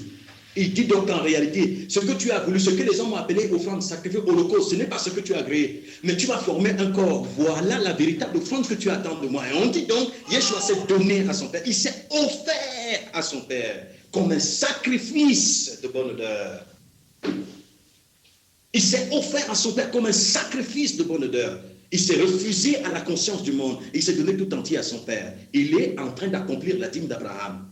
Voilà. Donc c'est pour ça que dans cette dimension de consécration de son être, on accomplit l'offrande. On a compris la dîme, on a compris l'Holocauste. Et les éléments maintenant physiques que les frères disposent, on ne réfléchit pas. C'est avec joie qu'on le met à contribution, puisque notre intérêt, ce ne sont plus des éléments matériels. Notre intérêt, c'est que le royaume de notre amour, de notre affection prospère pour libérer les hommes de la captivité. On devient comme Abraham, le désir que les prisonniers retournent à la maison. Et on est prêt à tout. On est prêt. C'est ça la véritable dîme, le véritable sens de la dîme, pour répondre aux questions qui ont été posées. Voilà, il y a une autre question d'un auditeur, je crois que c'est Victor. Il dit, dans le Nouveau Testament, nous avons l'exemple de ce monsieur et sa femme qui vendent tout ce qu'ils ont pour le mettre au service des autres frères. De l'argent récolté, ils gardent une partie pour leur bien propre. Suite à ce mensonge, le mari meurt. Comment faire pour vivre ceux de nos frères qui se consacrent totalement à l'œuvre de Yeshua? Donc, il a posé 2 questions sur... Oui, pour le cas d'Ananias et Saphira, c'est que Ananias et Saphira étaient en dehors de la vraie dimension de la dîme d'Abraham accomplie par Yeshua et manifestée par les disciples de Yeshua. C'était des gens qui ne s'étaient pas donnés tout entier à Elohim. C'est vraiment l'image du visage de la communauté religieuse du siècle précédent, de notre siècle, de notre génération. Donc, ils étaient en dehors de cette consécration. Donc, le souffle lui-même, il avait reconnu que ceux-ci sont plutôt dans la nature que Jacob a régné, c'est-à-dire il a dit je suis Jacob, c'est-à-dire plutôt parce qu'il y a 2 identités, celle d'Elohim et celle de l'impie. On ne peut pas être au milieu, on ne peut pas avoir les deux, soit c'est l'un, soit c'est l'autre. Donc il a réalisé que je suis vraiment de l'identité de l'impie, une identité qui n'est remplie de haine que contre Elohim et qui n'est remplie d'affection que pour soi-même. Même si véritablement si on est Elohim, on ne peut pas s'aimer en réalité. Donc, ce qui fait que c'était vraiment la même conscience, c'est-à-dire dans le fond, on est sur la terre, on ne se soucie vraiment même pas du règne d'Elohim, on ne se soucie pas de son identité. Ce qui nous intéresse, c'est de satisfaire les pressions, les passions, les ambitions qui sont en nous. Et on veut impliquer Elohim dans cette traîtrise, parce que l'homme est mis sur la terre, non pas pour trahir l'identité d'en haut, mais plutôt pour la défendre au prix de sa propre existence. C'est pour ça qu'il est sur la terre. Bon, on s'en fout. Mais dans le fond, ce qu'on recherche vraiment, c'est la réalisation des passions, des ambitions qui sont en nous, et on voudrait qu'Elohim nous y accompagne. C'est vraiment quelque chose d'extrêmement dangereux qui n'attire sur nous que la ruine et qui n'attire sur nous que la mort. Et c'est pour ça que le but de la religion pour nous tous qui en avons été victimes, c'est nous livrer au massacre. Dans ce genre de pratique, au massacre. Donc, Ananias et Saphira l'ont connu parce qu'ils étaient à une époque réellement où on avait véritablement des hommes et des femmes dans une dimension de consécration redoutable, et ils ont bénéficié de cette consécration parce que quand les autres, dans leur dévotion pleine à Elohim, venaient tout donner ce qu'ils avaient pour le partage, ils mangeaient aussi, ils bénéficiaient aussi. Lorsque est venu leur tour, il a été clairement révélé qu'ils sont d'une semence totalement opposée à la semence qui unit tous les autres frères. Ils ne sont pas dans cette communion. Et le souffle s'est exprimé pour les juger. Maintenant, par rapport aux frères, je pense que j'ai répondu à la question. Souvent, les inquiétudes que nous avons, c'est parce que nous voulons forcer par nous-mêmes des réalités. Nous voulons forcer par nous-mêmes des réalités qui ne sont pas propres à notre identité. C'est pour ça qu'on peut parfois voir dans la communauté, lorsque le pasteur n'arrive pas plus à payer ses factures et qu'il voit que le panier devient de moins en moins intéressant, il va prêcher sur la dîme, parce que ça ne va pas. Or, quand on a affaire à un peuple dont le fond, dont l'être total est consacré à Elohim, parce que ce que nous possédons de plus précieux, c'est ce que nous sommes. Il y a cette image qui revient et que des frères ont ramené et que je vais encore avec plaisir ramener. Avec plaisir, pourquoi? Parce que ça dévoile notre fond. Je dis bien notre fond, ça nous dévoile en réalité. Ce fond que nous avons besoin de livrer au Père avec beaucoup de sincérité et beaucoup de rigueur. Lorsqu'un bandit, voilà, des brigands qui rentrent dans la maison d'un monsieur qui possède des biens matériels, et des brigands arrivent et braquent un fusil, un pistolet, une arme sur sa tête. Il sent le bout glacé. Je ne sais pas si vous avez été au contact. Il sent ce bout glacé, c'est-à-dire il sent la mort, il sent tout son être vraiment commencer à être rempli de... Donc, il sent qu'il va partir, il a peur. Il commence à dire, s'il vous plaît, ne me tuez pas. Pardon, prenez mes voitures. Pardon, prenez. Je peux vous me donner. Prenez même le canapé, prenez mon salon, prenez tout ce que j'ai. S'il vous plaît, prenez, laissez-moi la vie sauve. Parce que je vous en prie, prenez tout. Pourquoi il le fait? Parce qu'il reconnaît et rend témoignage que ce qu'il a de plus précieux, c'est lui-même. Et que s'il demeure encore dans son corps, il a la possibilité de récupérer, d'aller se battre et récupérer les éléments matériels. Ce sont ces mêmes choses qu'on donne aux voleurs et qu'on donne à Elohim en se refusant à lui. On donne aux voleurs. Les mêmes choses on va donner aussi à Elohim, mais on se refuse à lui, on se consacre à nos projets, à nos ambitions, mais on donne ce qu'on donne aux voleurs à Elohim, parce qu'on recommande, je te donne le moins important. Maintenant, donne-moi la possibilité de... Voilà. C'est en fait ça. Ouais, on peut voir là que Ananias et Saphira, ils ont donné de façon charnelle et par calcul. Et c'était le résultat de... Très bien. Et j'ai fait pour ajouter qu'en réalité, quand on a affaire à un peuple qui s'est réellement consacré, mais si j'ai donné ce que je suis, est-ce que c'est ce que je possède que je ne vais pas donner? Puisque cela est de moindre valeur par rapport à ce que je donne, ce que je suis. Mais c'est pour ça que vous voyez même dans les relations du mariage, quand un homme se donne à une femme, est-ce qu'il va lui refuser les éléments? Si un homme vraiment dit qu'il s'est donné à une femme et il lui refuse même les éléments qu'il possède, il s'est donné à une autre, il veut juste se jouer d'elle. Et non, touche pas ma voiture. Non, je te donne pas mon argent. Non. C'est que juste quand il a besoin de cette femme, il l'appelle, il la flatte, et puis il va avec elle pour son propre plaisir. Mais un homme qui s'est vraiment donné à une femme, il lui donne tout. Il lui dit, mais prends les éléments, parce que ça c'est rien, c'est toi que je veux. Donc, alors si on fait ça avec les femmes, c'est avec Elohim qu'on on va aller réfléchir et calculer? Non. Si on fait ça avec les... Et même quand une femme se donne à un homme, elle est prête à tout. Tu vois, vous avez beau dire que ce monsieur-là est un criminel. Elle dit, je ne le vois pas, il est bien, un criminel. Absolument. Et la question que j'ai là, et je ne peux pas parler de la dîme sans apporter ce verset de Malachi qui dit « Apportez à la maison de l'Éternel toutes les dîmes, afin qu'il y ait de la nourriture dans ma maison. Mettez de la sorte à l'épreuve, dit l'Éternel des armées, et vous verrez si je n'ouvre pas pour vous les écluses des cieux, si je ne repends pas sur vous la bénédiction en abondance. » Premièrement, à qui était adressé ce verset particulier? C'est très souvent cité dans les églises. Chez les chrétiens, c'est un verset très cité. Et quelle est la vraie promesse derrière cette dîme?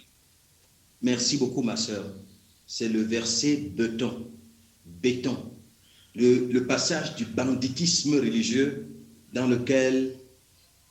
Parce qu'en réalité, dans tout ça, ce ne sont pas ceux qui prêchent seulement qui sont coupables. Même les brebis, ce que nous-mêmes nous avons été, sommes victimes. Banditisme religieux, c'est-à-dire vraiment l'élément du business religieux. Voilà. Alors, bon, le problème, c'est que ce qui est terrible, c'est que dans Malachi, ma sœur, comme tu le dis en anglais, on a sauté combien de versets? Attends, je vais compter... Parce qu'on commence avec verset 8. On saute beaucoup, et puis on commence au verset 8. Un homme trompe-t-il Dieu? Car vous me trompez. C'est là qu'on commence. Mais non, ça ne commence pas là, Malachi. Malachi commence au verset 1. Et voici ce qui est dit à partir du verset 1. Tu peux lire, ma soeur. Commence. Malachi commence là. Bon, si tu veux, je vais lire. Je vais lire. Il dit, voici, j'enverrai mon messager. Il préparera le chemin devant moi. Et soudain entrera dans son temple le Seigneur que vous cherchez et le messager de l'alliance que vous désirez. Voici, il vient, dit l'Éternel des armées. Qui pourra soutenir le jour de sa venue? Qui restera debout quand il paraîtra? Car il sera comme le feu du fondeur, comme la potasse des foulons. Il s'assiera, fondra et purifiera l'argent. Il purifiera les fils de Lévi. Il les épurera comme on épure l'or et l'argent. Et ils présenteront à l'Éternel des offrandes avec justice. Verset 4. Alors l'offrande de Juda et de Jérusalem sera agréable à l'Éternel, comme aux anciens jours, comme aux années d'autrefois. Le prophète vient ici dénoncer l'imposture des fils de Lévi qui sont censés être les sacrificateurs, qui sont censés être la classe, qui est la lumière au milieu du peuple. Et quand on parle de Lévi, s'il y a corruption au milieu de Lévi, il y a forcément corruption au milieu du peuple. Et il vient dire que les Lévi ne donnent plus à Elohim comme autrefois, parce qu'il y a corruption. Et il dit donc, ce que le message annonce la venue du Messie, la venue du Messie. qui va venir purifier les fils de Lévi qui se sont corrompus dans leur nature. Il dit la première chose qu'il va faire, parce que aussi longtemps qu'il n'y a pas purification de Lévi, leur offrande est impure à l'Éternel. Leur offrande, il a en horreur tout ce qu'ils peuvent offrir. Parce que dans le fond, ils ont des attentes malsaines. Dans le fond, ce sont des intentions manipulatrices. Il dit donc qu'il va venir. Il s'assiera, fondra et purifiera l'argent, et purifiera les fils de Lévi. Il les épurera comme on épure l'or et l'argent. Et ils présenteront à l'Éternel des offrandes avec justice, c'est-à-dire conformément à sa nature. Voilà. Ils présenteront parce que ça veut dire que les offrandes, ils les présentaient au moment où le prophète est en train de parler avec injustice. C'est-à-dire, ils étaient dans une nature corrompue. Et ils allaient flatter Elohim avec on va dire quoi, avec des ordures, pensant qu'Elohim est manipulable. Donc ils étaient dans un fond totalement opposé à celui d'Abraham, dans des intentions manipulatrices. C'est-à-dire, dans le fond, les Lévites s'étaient laissés corrompre par la conscience des nations. La conscience des nations, c'est celle-là qui régit l'univers en ce moment. C'est-à-dire, nous sommes sur la terre, même au moment où la nature d'Elohim, l'autorité d'Elohim, ou alors l'identité de la vérité est foulée au pied, ce n'est pas un problème. Ce qui nous intéresse, c'est que nous avons des projets, nous avons des ambitions à partir desquelles nous nous définissons, et nous avons vraiment besoin qu'Elohim vienne nous accompagner dans ces choses-là. Donc, c'est là la nature de l'injustice. Et tout ce qu'on peut offrir dans un tel cas, ce n'est que de la moquerie. Ce n'est pas Elohim qui agresse là. C'est celui qui inspire de telles dispositions qui les agrée. Donc, ce qui fait que c'était le cas des fils de Lévi et par conséquent le cas de tout le peuple qui était dans des dispositions de désobéissance aiguë, parce qu'ils étaient vraiment dans la désobéissance, mais on attendait au moins qu'ils restent dans les images. Mais même de ces images-là, ils sont sortis pour entrer dans la pleine désobéissance. C'était dans un contexte pareil. Que Malachi intervient donc pour annoncer la venue de celui qui vient purifier les fils de Lévi, pour les restaurer à leur identité de sacrificateur. Et par les Lévi, le peuple sera sanctifié, et donc tout ce que le peuple pourra apporter sera approuvé par Elohim, parce que le fond aura été purifié. Tu comprends, ma soeur? Très bien. Et maintenant, voilà, on laisse ça, on saute 7 versets, on va, comme on est des businessmen, on va prendre des passages pour enrichir notre banditisme, faire un deal avec le peuple qui est faible, un peuple qui est habité de la corruption. On sait bien qu'il est habité de la corruption. On va l'avantage d'encourager à se corrompre. Et puis on dit, apportez à la maison du trésor tout le médine. La maison de l'Éternel, c'est la poche de ceux qui parlent ainsi. Je ne condamne personne, mais c'est la poche de ceux qui parlent ainsi. C'est pour ça que, puisque l'Éternel n'agrée pas d'offrande de l'injustice, ceux qui prennent, ils prennent pour qui? Ok. Donc, on va passer à ça, c'est bien compris, ça n'a pas besoin d'explication. On va passer au Deutéronome. J'ai pris 2 versets. L'un, Deutéronome 15, verset 10, il dit que ton cœur ne donne pas à regret, car à cause de cela, l'Éternel, ton Dieu, te bénira dans tous les travaux et dans toutes les entreprises. Et Proverbe 11, 24, tel qui donne libéralement devient plus riche, et tel qui épargne à l'excès ne fait que s'appauvrir. Donc, quelle est l'attitude à adopter quand on donne? Bonne question. Quand on donne, parce que j'ai compris ce qu'on doit donner, mais quand Oui. on donne, quelle est l'attitude? Oui, avant ça, ma sœur, il y a un élément dans le passage de Malachi que tu as mis en évidence justement en disant quelle est la promesse réelle qui se révèle derrière la déclaration d'Elohim quand il dit « J'oublierai pour vous les écluses des cieux ». Vous savez, il y a un problème, c'est un problème de bon sens. Hein? Quand on ouvre les écluses des cieux, qu'est-ce qui descend des cieux? N'est-ce pas ce qu'il y a dans les cieux? N'est-ce pas, ma sœur? Absolument. Très bien. Quand Elohim dit « J'ouvrirai pour vous les écluses des cieux », nous avons compris que quand il va ouvrir les écluses des cieux, les voitures vont tomber, l'argent va tomber, les visas vont tomber. Pourtant, dans les cieux, ce qu'il y a là-bas, et qui est le trésor, c'est un trésor que ni la teigne, ni la rouille ne peuvent détruire, n'est-ce pas?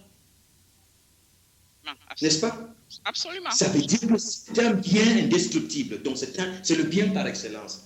Et c'est un trésor tel que même les anges qui ne peuvent pas convoiter le matériel, c'est un trésor que les anges convoitent. Un ange a besoin d'argent. C'est pour faire quoi? Acheter quoi? Les voitures? Pour s'habiller? Même les anges convoitent ce trésor. Même les anges contemplent ce trésor. C'est ce que quand les écluses des cieux s'ouvrent, Elohim envoie sur ceux qui lui sont fidèles obéissants. Ce sont les choses d'en haut. Ce sont ces dons infiniment précieux. Quand il nous les investit, nous entrons dans la richesse, c'est-à-dire dans la nature d'Elohim. Et dont l'ensemble de ces trésors se résume en une seule chose, les vertus d'Elohim, l'identité d'Elohim. Quand on a ça, on a tout. Et c'est pour ça que l'apôtre Paul dit, béni soit l'Elohim, béni soit Yeshua en Elohim, qui nous a bénis de toute bénédiction spirituelle dans les lieux. Quand il ouvre les écluses des cieux, il envoie les bénédictions des cieux dans les lieux célestes. Il n'y a pas de voiture là-bas, il n'y a pas mariage, il n'y a pas avion, il n'y a pas argent, il n'y a pas visa, il n'y a pas de femmes là-bas. Il y a Elohim. Elohim savait que le peuple a besoin de lui. Il savait que c'est de lui dont le peuple a besoin. C'est la même disposition qui s'est passée à Abraham. Ce que je veux vous donner, c'est moi. Bon, on utilise charnellement ces versets. On parle à un peuple charnel et ça produit ce que ça produit, la corruption. Et ce que ça produit, la destruction des brebis. Mais Elohim est miséricordieux et vient au secours de ceux-là qui le cherchent dans le fond. Donc c'est cela, ma sœur. Quand il ouvre les écluses des cieux, il donne ce qu'il y a là-bas. Il n'y a rien de destructible là-bas. Il n'y a qu'Elohim. Et c'est lui qui est contemplé par les anges. Ce trésor au-dessus de tous les trésors. Ce trésor indestructible, cette richesse sublime. Quand il ouvre les écluses des cieux, c'est ce qu'il donne. Et c'est ce qui s'est manifesté en Yeshua. Qu'est-ce qui est descendu d'en haut? Le Fils. Il avait quoi avec lui? L'argent, des comptes en banque, des chéquiers, le cash flow. Il avait ce qu'il, le souffle. Et quand il est remonté, qu'est-ce qu'il a envoyé? Il a envoyé. Quand Yeshua est cru, parce que ce que Elohim le dit s'accomplit en Yeshua, parce qu'il fallait que le voile soit déchiré et les écluses des cieux s'ouvrent définitivement. Qu'est-ce qui est descendu là-bas et que les disciples ont reçu, ma sœur? Le souffle sacré. Le souffle sacré. Voilà le trésor. Il dit donc, si vous venez, je vous donnerai le souffle sacré, le trésor par excellence. En vous habitant, il vous rend riche. Vous vous élevez au-dessus du mal et vous entrez dans une pleine obéissance à moi. Vous devenez la lumière du monde, le repère de toute la création, une source de guérison, de consolation et de bénédiction.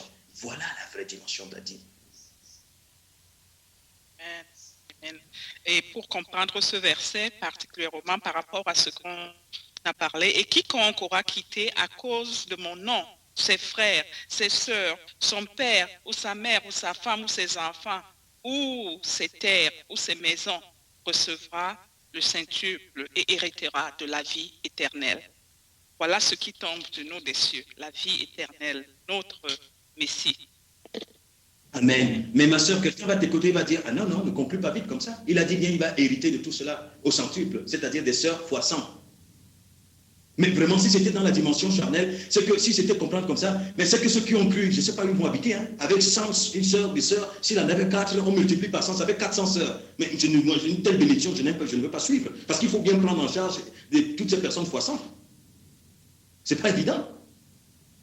Yeshua est l'accomplissement d'une telle parole. Parce que quelqu'un va t'écouter, va dire, oui, ma frère, tu as dit vie éternelle, mais il a dit quand même qu'il va hériter au centuple. Mais Yeshua est l'accomplissement. N'est-ce pas? Il est celui qui a quitté, à cause d'Elohim, son père, sa mère, ses terres, ses frères, ses sœurs. Il a obtenu au centuple? Oui. Qu'est-ce que cela veut dire? Si tu quittes, puisque les sœurs, les frères, qui sont les brebis d'Elohim, mais qui sont retenus dans les ténèbres par un homme fort. Et il dit, si tu quittes, tu renonces, tu te dépouilles, tu te laisses dépouiller de tes ambitions, de tes passions. Je t'élève au-dessus de celui qui retient tes frères dans les ténèbres. Et par toi, tes mères, tes frères, tes sœurs se vont sortir des ténèbres pour venir constituer le peuple d'Elohim. Libre. Et même les éléments de la création vont participer à célébrer votre identité. C'est une façon de dire, je vous élève au-dessus de la création. On a une petite coupure. Je n'entends pas le frère. Oui, vous m'avez suivi? Pas totalement, oui, mais bon. Ouais, c'est bon. Voilà. Donc c'est ça, ma soeur. Ouais, amen. Amen. Et là, j'ai une autre question. Ça va venir du verset de Matthieu 23. Ah oui.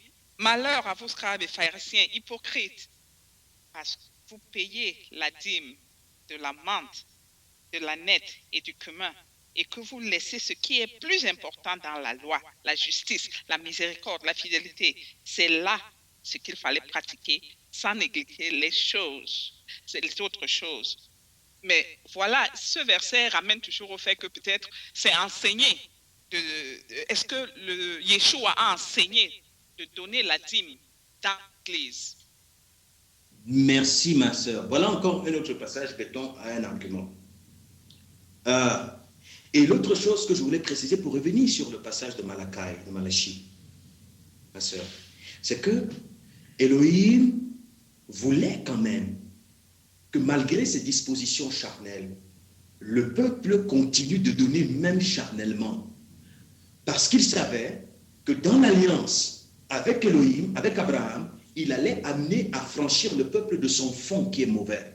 Et à cette époque-là, non seulement le peuple n'était pas dans l'esprit de la dîme, même au niveau de la forme, le peuple ne donnait plus. C'est-à-dire, le peuple non seulement n'était même pas dans l'esprit, même dans la forme, il ne donnait plus rien du tout. Parce qu'il fallait quand même qu'il reste dans l'image en attendant que le Messie qui allait venir l'affranchir pour qu'il sorte de l'image et pour entrer dans l'esprit, que ce Messie arrive. C'est un élément important. Donc, parce qu'il y avait des dispositions qui étaient valables avant l'avènement de Yeshua et ces dispositions qui s'accomplissaient, je ne vais pas dire s'annulaient, s'accomplissaient avec la venue de Yeshua dans le vécu du disciple. Yeshua dit donc aux pharisiens, parce qu'il leur parle selon leur contexte, il dit, c'était ce qui vous oubliez. Vous avez dans la loi, vous n'avez vu que la dîme, parce que vous êtes des bandits, vous êtes des manipulateurs, vous avez oublié l'amour, la miséricorde, c'est-à-dire l'identité d'en haut. Il leur dit que vous avez oublié le fond d'Abraham et vous êtes allé épouser la forme parce que vous n'avez pas son fond. Il dit c'est ce qu'il fallait, pas que c'est ce qu'il faut désormais faire, c'est ce qu'il fallait. À l'époque, quand vous étiez sous la loi, c'est ce qu'il fallait faire. C'est là ce qu'il fallait faire. Mais désormais, ce qu'il faut faire, ça se voit dans la vie de lui-même, dans sa propre vie et la vie de ses disciples.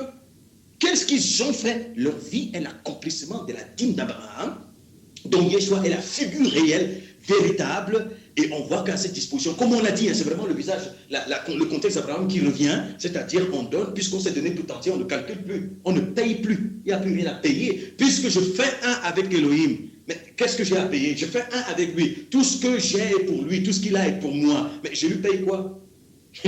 Puisque je suis un avec lui. Donc par le souffle, on fusionne avec Yahvé Adonai. Tout ce que nous sommes, tout ce que nous avons est sa propriété.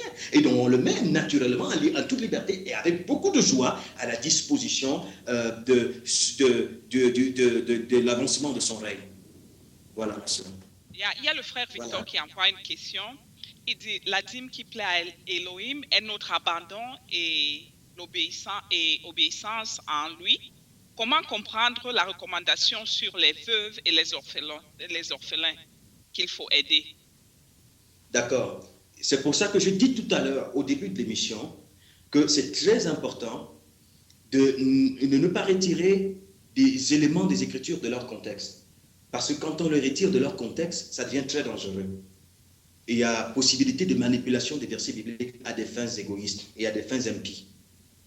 En réalité, vous voyez très bien quand vous entrez dans les instructions de Paul, parce que la communauté des frères et des sœurs était faite aussi des veuves, était faite aussi des orphelins, dans l'adhérence. Et il exhortait les bien-aimés, et il précisait même quel type de veuve il faut prendre en charge. Donc, dans la communauté, il précisait très bien, il donnait vraiment le profil des veuves. Il fallait vraiment qu'elles répondent aux caractéristiques. Donc, il était normal que les frères puissent venir utiliser les éléments qu'ils ont des structures temporelles pour soutenir aussi les veuves qui n'avaient pas de famille, les orphelins qui étaient vraiment livrés, qui étaient vraiment tout seuls. Il fallait que les frères jouent le rôle d'Elohim dans la vie de ces personnes, non seulement en termes d'encadrement spirituel, mais même en termes de prise en charge sur le plan matériel. Donc Elohim responsabilise donc ainsi les consacrés à pouvoir, mais Elohim, on ne le voit pas, il se fait révéler, il se révèle au travers de ceux qui sont consacrés à lui. Il interpellait donc ceux-là, justement, à jouer son rôle, à jouer sa fonction dans la vie de ces personnes qui avaient véritablement adhéré. Donc ce ne sont pas des pratiques aujourd'hui. Vous savez justement, quand on entre vraiment on entre dans la structure païenne, on prend dans les versets bibliques d'Elohim, comme Satan le fait, il fait exactement la même chose. C'est même lui d'ailleurs. C'est-à-dire, il bâtit son univers et il prend les lois d'Elohim pour régir son univers. C'est pour ça que si tu n'as pas on n'est pas sensible, on peut vraiment croire que c'est Elohim. C'est exactement ça. C'est-à-dire, on a bâti notre univers religieux, et on a pris les éléments de la Bible pour injecter dans notre univers religieux pour que ça donne ce que ça donne. Ouais. Il y a un frère qui nous fait un commentaire, et c'est quand on a tout en commun, il ne faut pas mal partager en donnant aux veuves et aux orphelins qui sont plus dans le besoin. C'est un commentaire, c'est le frère Guy en fait. Tout à fait. Amen. Tout à fait, c'est cela, ma soeur. Donc, tu vois, comme les mots sont toujours mal utilisés, les gens psychiques, ils ont des mots qu'ils continuent à utiliser qui ne ressemblent à rien de ce dont on parle. Et voilà que je constate encore que la dîme, c'est un mot qu'on utilise dans les milieux religieux. Hors du texte. Et c'est vraiment, c'est comme la richesse. Depuis, ça c'est ma 3e émission à assister là. Tous les mots n'ont pas le même sens. Que ce soit chez les religieux, ça signifie autre chose. Chez les chrétiens, c'est tout autre chose. Mais là, tu nous apprends aussi que c'est bon de donner. C'est bon de donner. Ce n'est pas... mais en termes de recommandations religieuses et comment je dirais que les gens doivent donner un pourcentage et ne pas donner ce qui est dans leur cœur. Ne pas se donner à Elohim, ça c'est la désobéissance. Donc, à partir de ça, j'ai une autre petite question à poser sur un verset, Proverbe 30. Je te demande 2 choses, ne me les refuse pas. Proverbe 30, verset 7, 9. Je te demande 2 choses, ne me les refuse pas avant que je meure. Éloigne de moi la fausseté et la parole mensongère. Ne me donne ni pauvreté ni richesse. Accorde-moi le pain qui m'est nécessaire, de peur que je ne te renie et ne dise qui est l'Éternel. Qu'est-ce que ce verset signifie en fait? Merci, ma sœur. Ouais. Ça nous permet de mettre en évidence un élément important, parce que nous sommes justement dans la parole. Vous savez, quelqu'un, on a tendance à le dire, et moi j'ai entendu quelqu'un me le dire avec force, et même il est devenu très brutal lorsqu'il me l'a dit, c'est que mon frère, tout ce qui est écrit, c'est ce que nous pratiquons. Si ce n'est pas écrit, ça ne nous concerne pas. J'avais envie de lui dire, il est écrit, Caïn a tué Abel. Pratiquez. Il dit, mon frère, tant que c'est écrit, ça va pour nous. Ça veut dire que c'est ça. Nous, notre doctrine, c'est ce qui est écrit. Nous n'allons pas au-delà de ce qui est écrit. C'est écrit, nous mettons en pratique ce qui est écrit. Je dis, bon, si c'est écrit là, il est écrit beaucoup de choses dans les Écritures.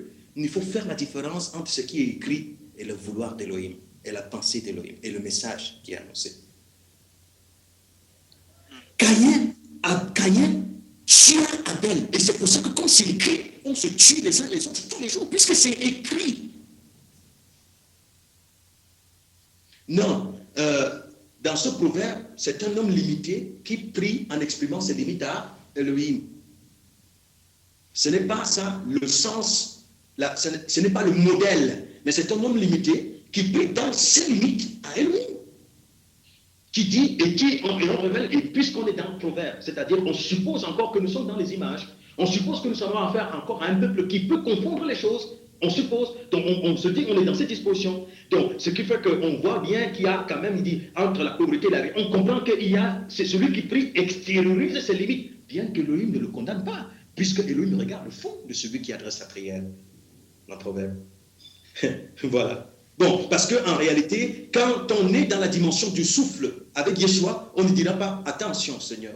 Et c'est ce qui est répété. Bon, puisque c'est écrit, voilà comment on prêche. On dit « Frère, quand c'est fort, dis à Elohim que je ne veux ni la pauvreté ni la richesse ». Mais derrière ces mots-là, on dit « Mais je veux seulement mon pain ». Mais dans le pain, là, il faut mettre beaucoup. Il ne faut pas mettre petit, mais quand même un pain, un gros pain. Pas petit pain, mais un gros pain comme ça.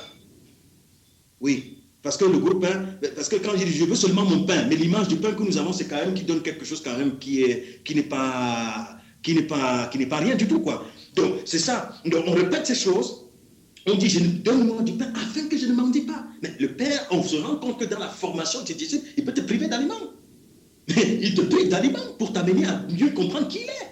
Est-ce que dans cette disposition, il te demande, pendant que je te prive d'aliments, va me dire, Père, tu m'as privé d'aliments, c'est trop grave, je vais mendier. Donne-moi, sinon je vais mendier. Me voici qui suis en train d'aller mendier. Donne-moi, parce qu'il est écrit dans le proverbe que non. C'est là la prière d'un homme limité à Yahvé, Adonai, et Elohim écoute son fond. Et cette prière sera clarifiée par une prière pareille, comme c'est dans le proverbe, révèle le besoin de l'avènement du Messie Yeshua. Parce que Yeshua est la réponse à une telle prière, qui vient donc, parce qu'on voit que les Écritures, même la disposition, c'est vraiment de manière progressive.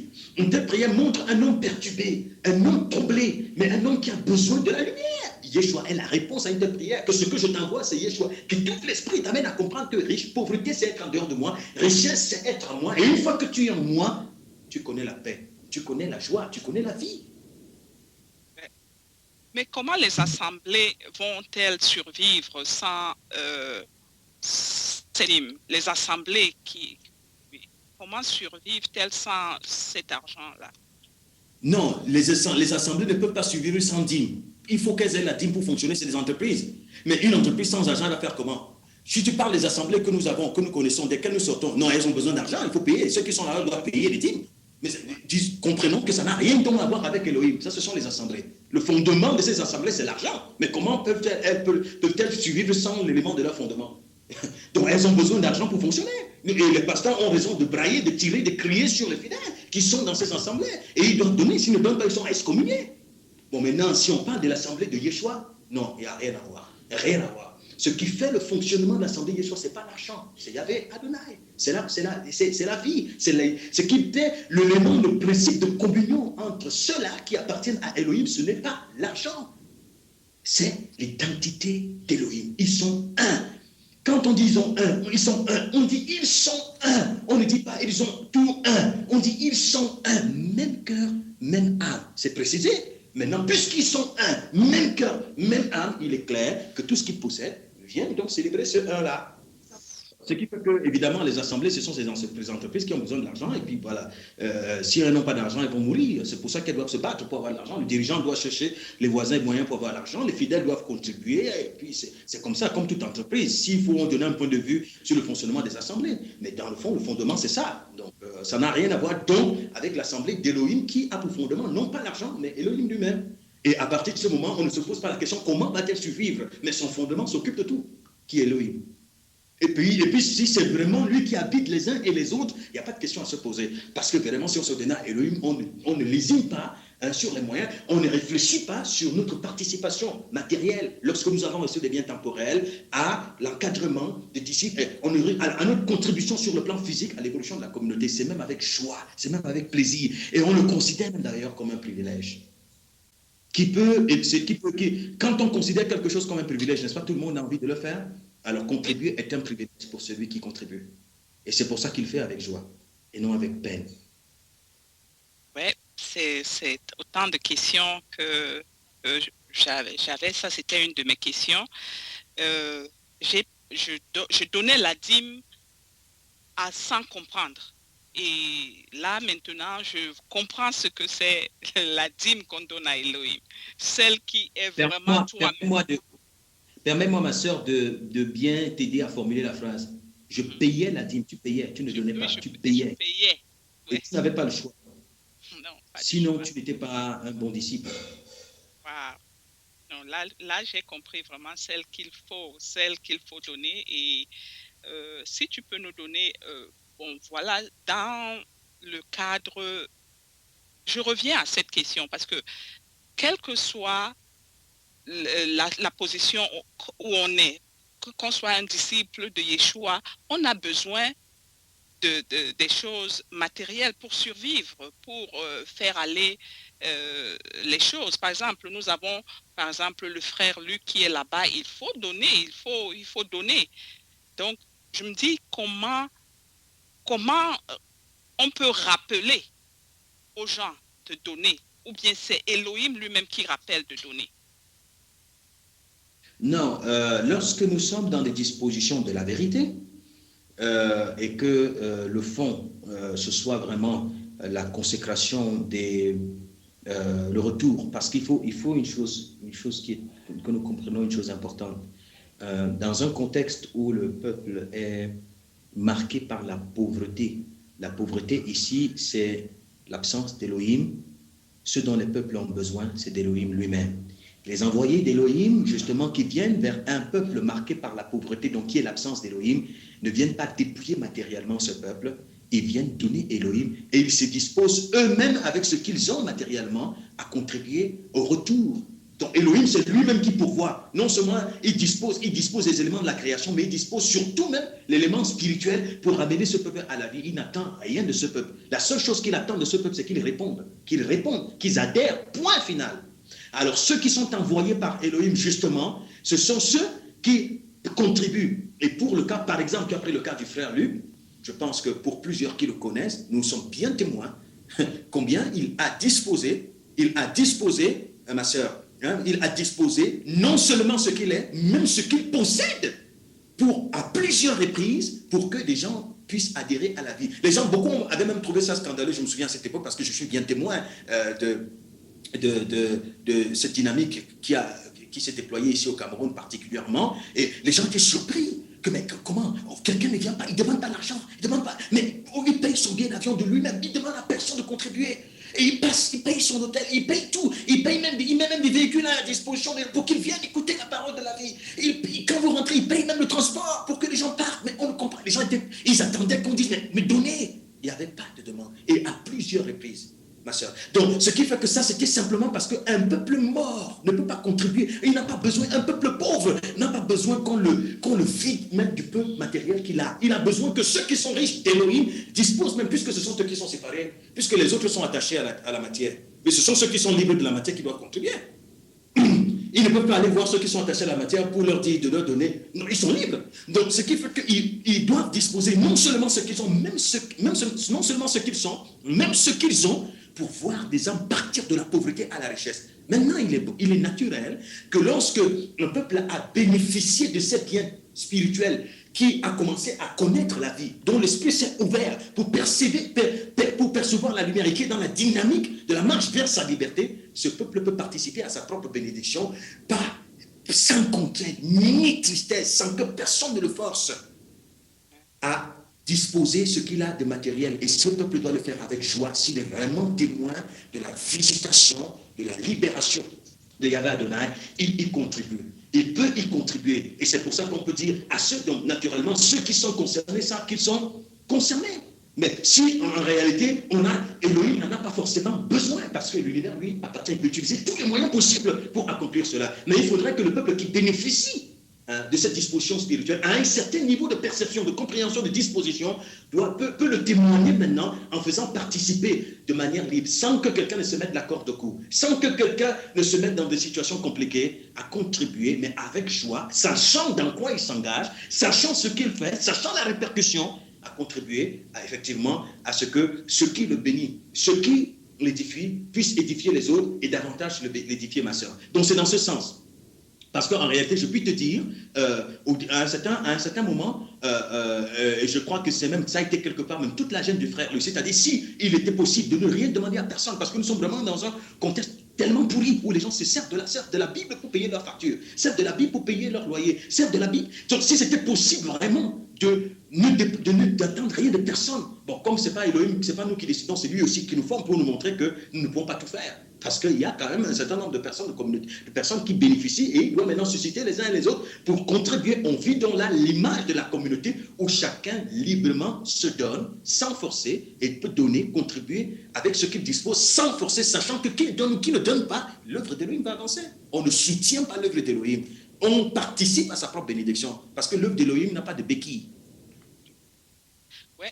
Et il y a le verset selon Hébreux 9, 22 qui dit « Le souvenir des péchés est renouvelé chaque année par les sacrifices, car il est impossible que le sang des taureaux et des boucs ôte le péché. » Si tu peux donner une petite figure de la loi à la grâce, qu'est-ce qui a réellement changé par rapport à la dîme?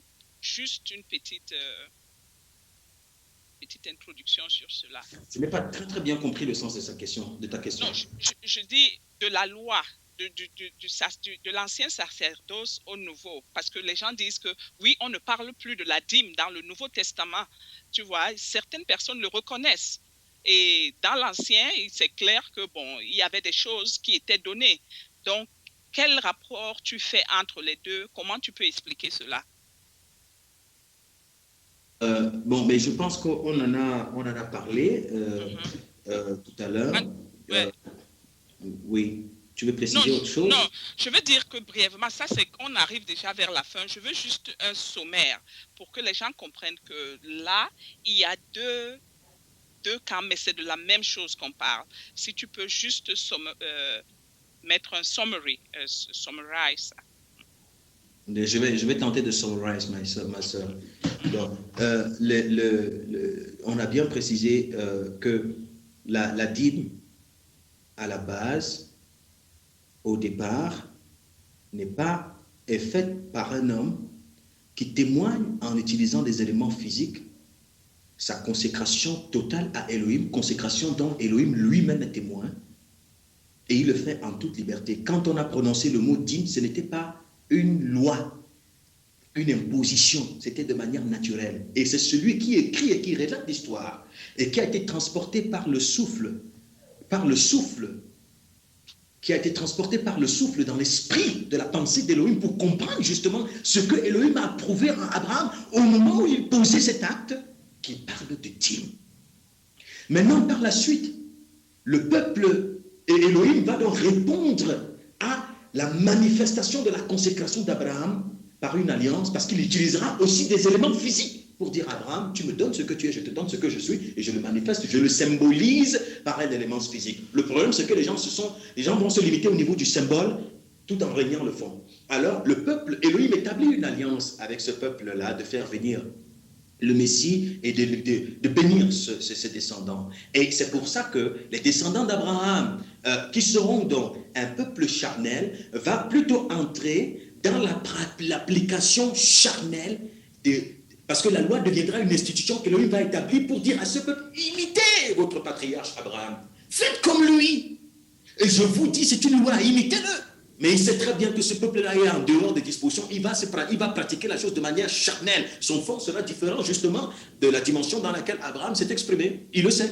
Et il a institué pour que le peuple donc pratique donc. C'est pour ça qu'on parle, on a vu dans Hébreu des dispositions, des ordonnances charnelles pour un peuple charnel jusqu'à une époque de réformation. Donc pour garder au moins ce peuple-là en attendant. Et donc le peuple qui était dans la pratique de la dîme sur le plan de la forme, manifester simplement qu'il est un peuple charnel, et c'est pour ça qu'il ne peut fonctionner et ne peut témoigner sa dévotion à Elohim que de manière charnelle. Il manifestait donc qu'il était en dehors de la loi. Et comme on l'a dit, l'apôtre Paul s'est reconnu dedans quand il a dit, finalement je comprends que la loi, même qui a parlé des dîmes spirituels, moi je suis charnel, moi qui ai fait toutes ces choses-là, je n'étais que charnel, je n'avais pas encore compris vraiment le fond de ce qui était révélé. Donc, quand le Messie Yeshua arrive, c'est lui qui dit, tu n'as agréé ni sacrifice ni offrande, tu m'as fait un corps, je te le rends. Il manifeste donc ce que tu as approuvé chez Abraham, la dîme qu'Elohim a créée, ce n'était pas des aliments, ce n'était pas des éléments destructibles. Tu as approuvé son retour et sa consécration totale. Tu m'as formé un corps, je te le rends. Abraham a fait la même chose. Elohim, tu m'as formé un corps, tu m'appelles, je reviens tout entier vers toi. J'en suis l'accomplissement. Pour dire que tu n'as pas agréé l'holocauste, tu n'as pas agréé l'élément physique, ce que tu as agréé, c'est le fond. Et c'est par le fond que tu approuves Abraham. Et ça devient donc, il devient l'accomplissement de la dîme d'Abraham, et c'est lui qui devient donc le fondement de ce qu'on appellera désormais les descendants d'Abraham. Les véritables descendants d'Abraham, c'est ceux qui entrent comme le Messie, à la suite du Messie Yeshua, dans l'accomplissement de la dîme qu'il a offert à Elohim, dîme dont le fond n'était ni une contrainte ni une tristesse, et dont le fond était la consécration totale de leur être, et par conséquent de tout ce qu'ils possèdent, pour que le règne d'Elohim seul soit honoré sur la terre. Donc voilà la chose. Bon, maintenant, on comprend, on voit aussi, je vais un peu ajouter, je ne suis plus dans le summarize, je suis dans quelques détails en plus, que on se souvient, notamment Ésaïe, combien Elohim disait au peuple, quand le peuple était dans la profondeur de la rébellion, que vos solennités me sont à charge, mais je hais vos rassemblements. Je hais vos rituels. Or, dans ces rituels-là, il y avait le paiement de la dîme. Il dit, je hais cela. Parce que quand vous ouvrez vos bouches, vous m'honorez des lèvres, mais votre cœur est éloigné de moi. Ça veut dire qu'Elohim rend témoignage que le fond de ce que j'attendais de vous, la véritable dimension de la dîme que j'ai approuvée chez Abraham, c'est vos cœurs qui doivent vous tourner tout entier à moi. Et il doit être dépouillé de toute passion, toute ambition, tout ce qui est totalement contraire à moi. Je vais finir par une chose, ma sœur Justine, si tu me l'accordes, en guise de conclusion, si on est arrivé à la fin de l'émission. Mais je te donne d'abord la parole. Ok. Moi, j'ai bien compris. C'était très édifiant pour moi. J'ai compris beaucoup de choses et j'espère que les auditeurs ont compris aussi. On n'a peut-être pas le temps d'aller dans quelques versets, mais nous pouvons toujours écouter cet enseignement en ligne tout le temps pour vraiment continuer à s'édifier.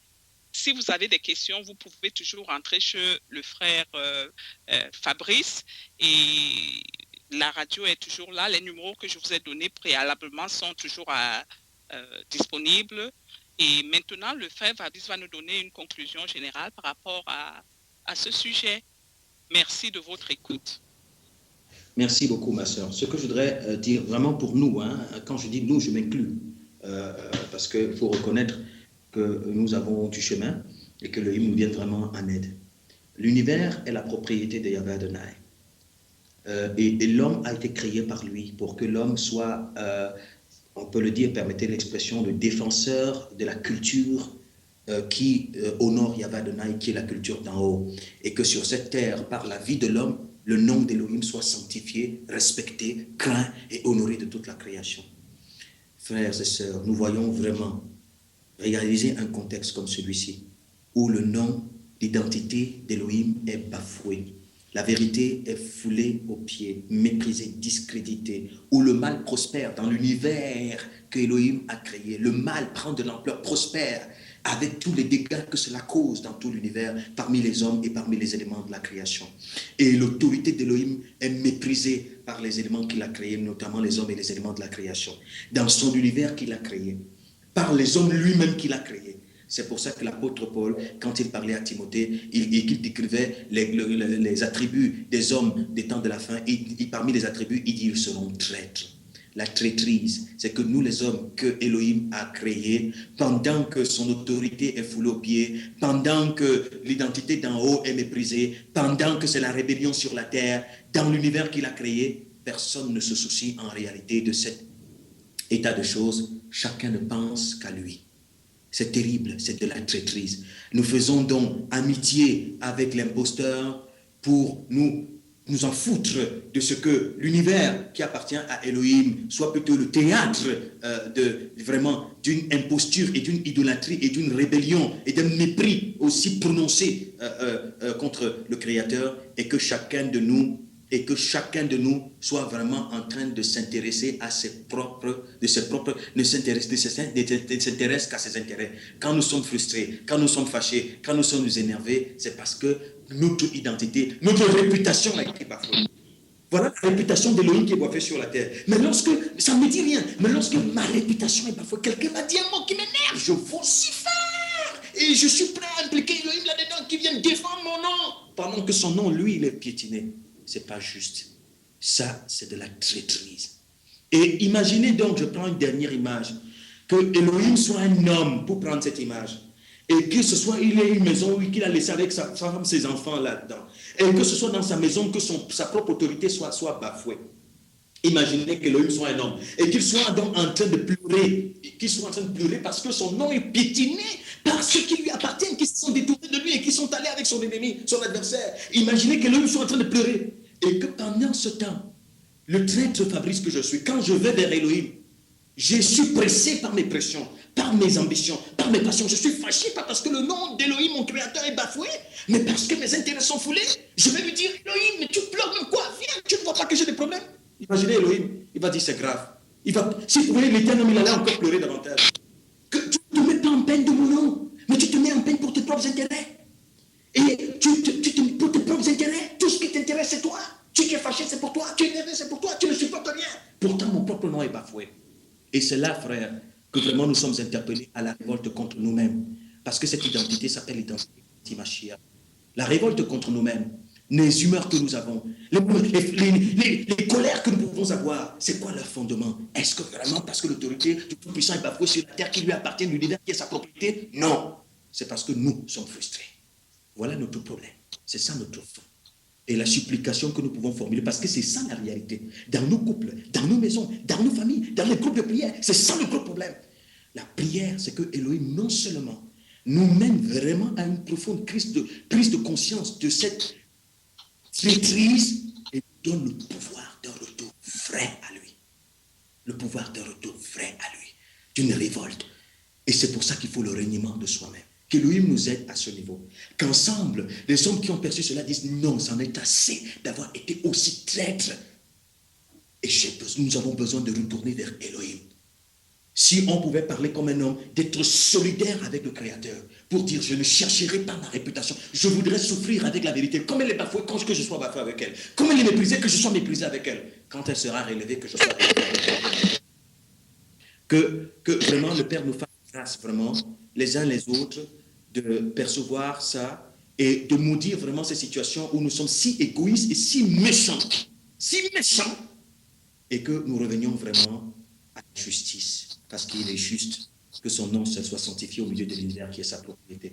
Voilà la supplication que nous pouvons lui faire, la prière que nous pouvons formuler pour moi, pour ceux qui ont participé à l'émission, pour les auditeurs qui nous écoutent, pour tous ceux dans le monde qui le cherchent en réalité.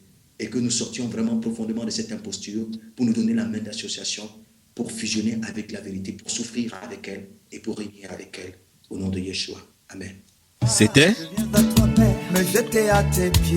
Comprendre la parole de Dieu avec mon invité du jour.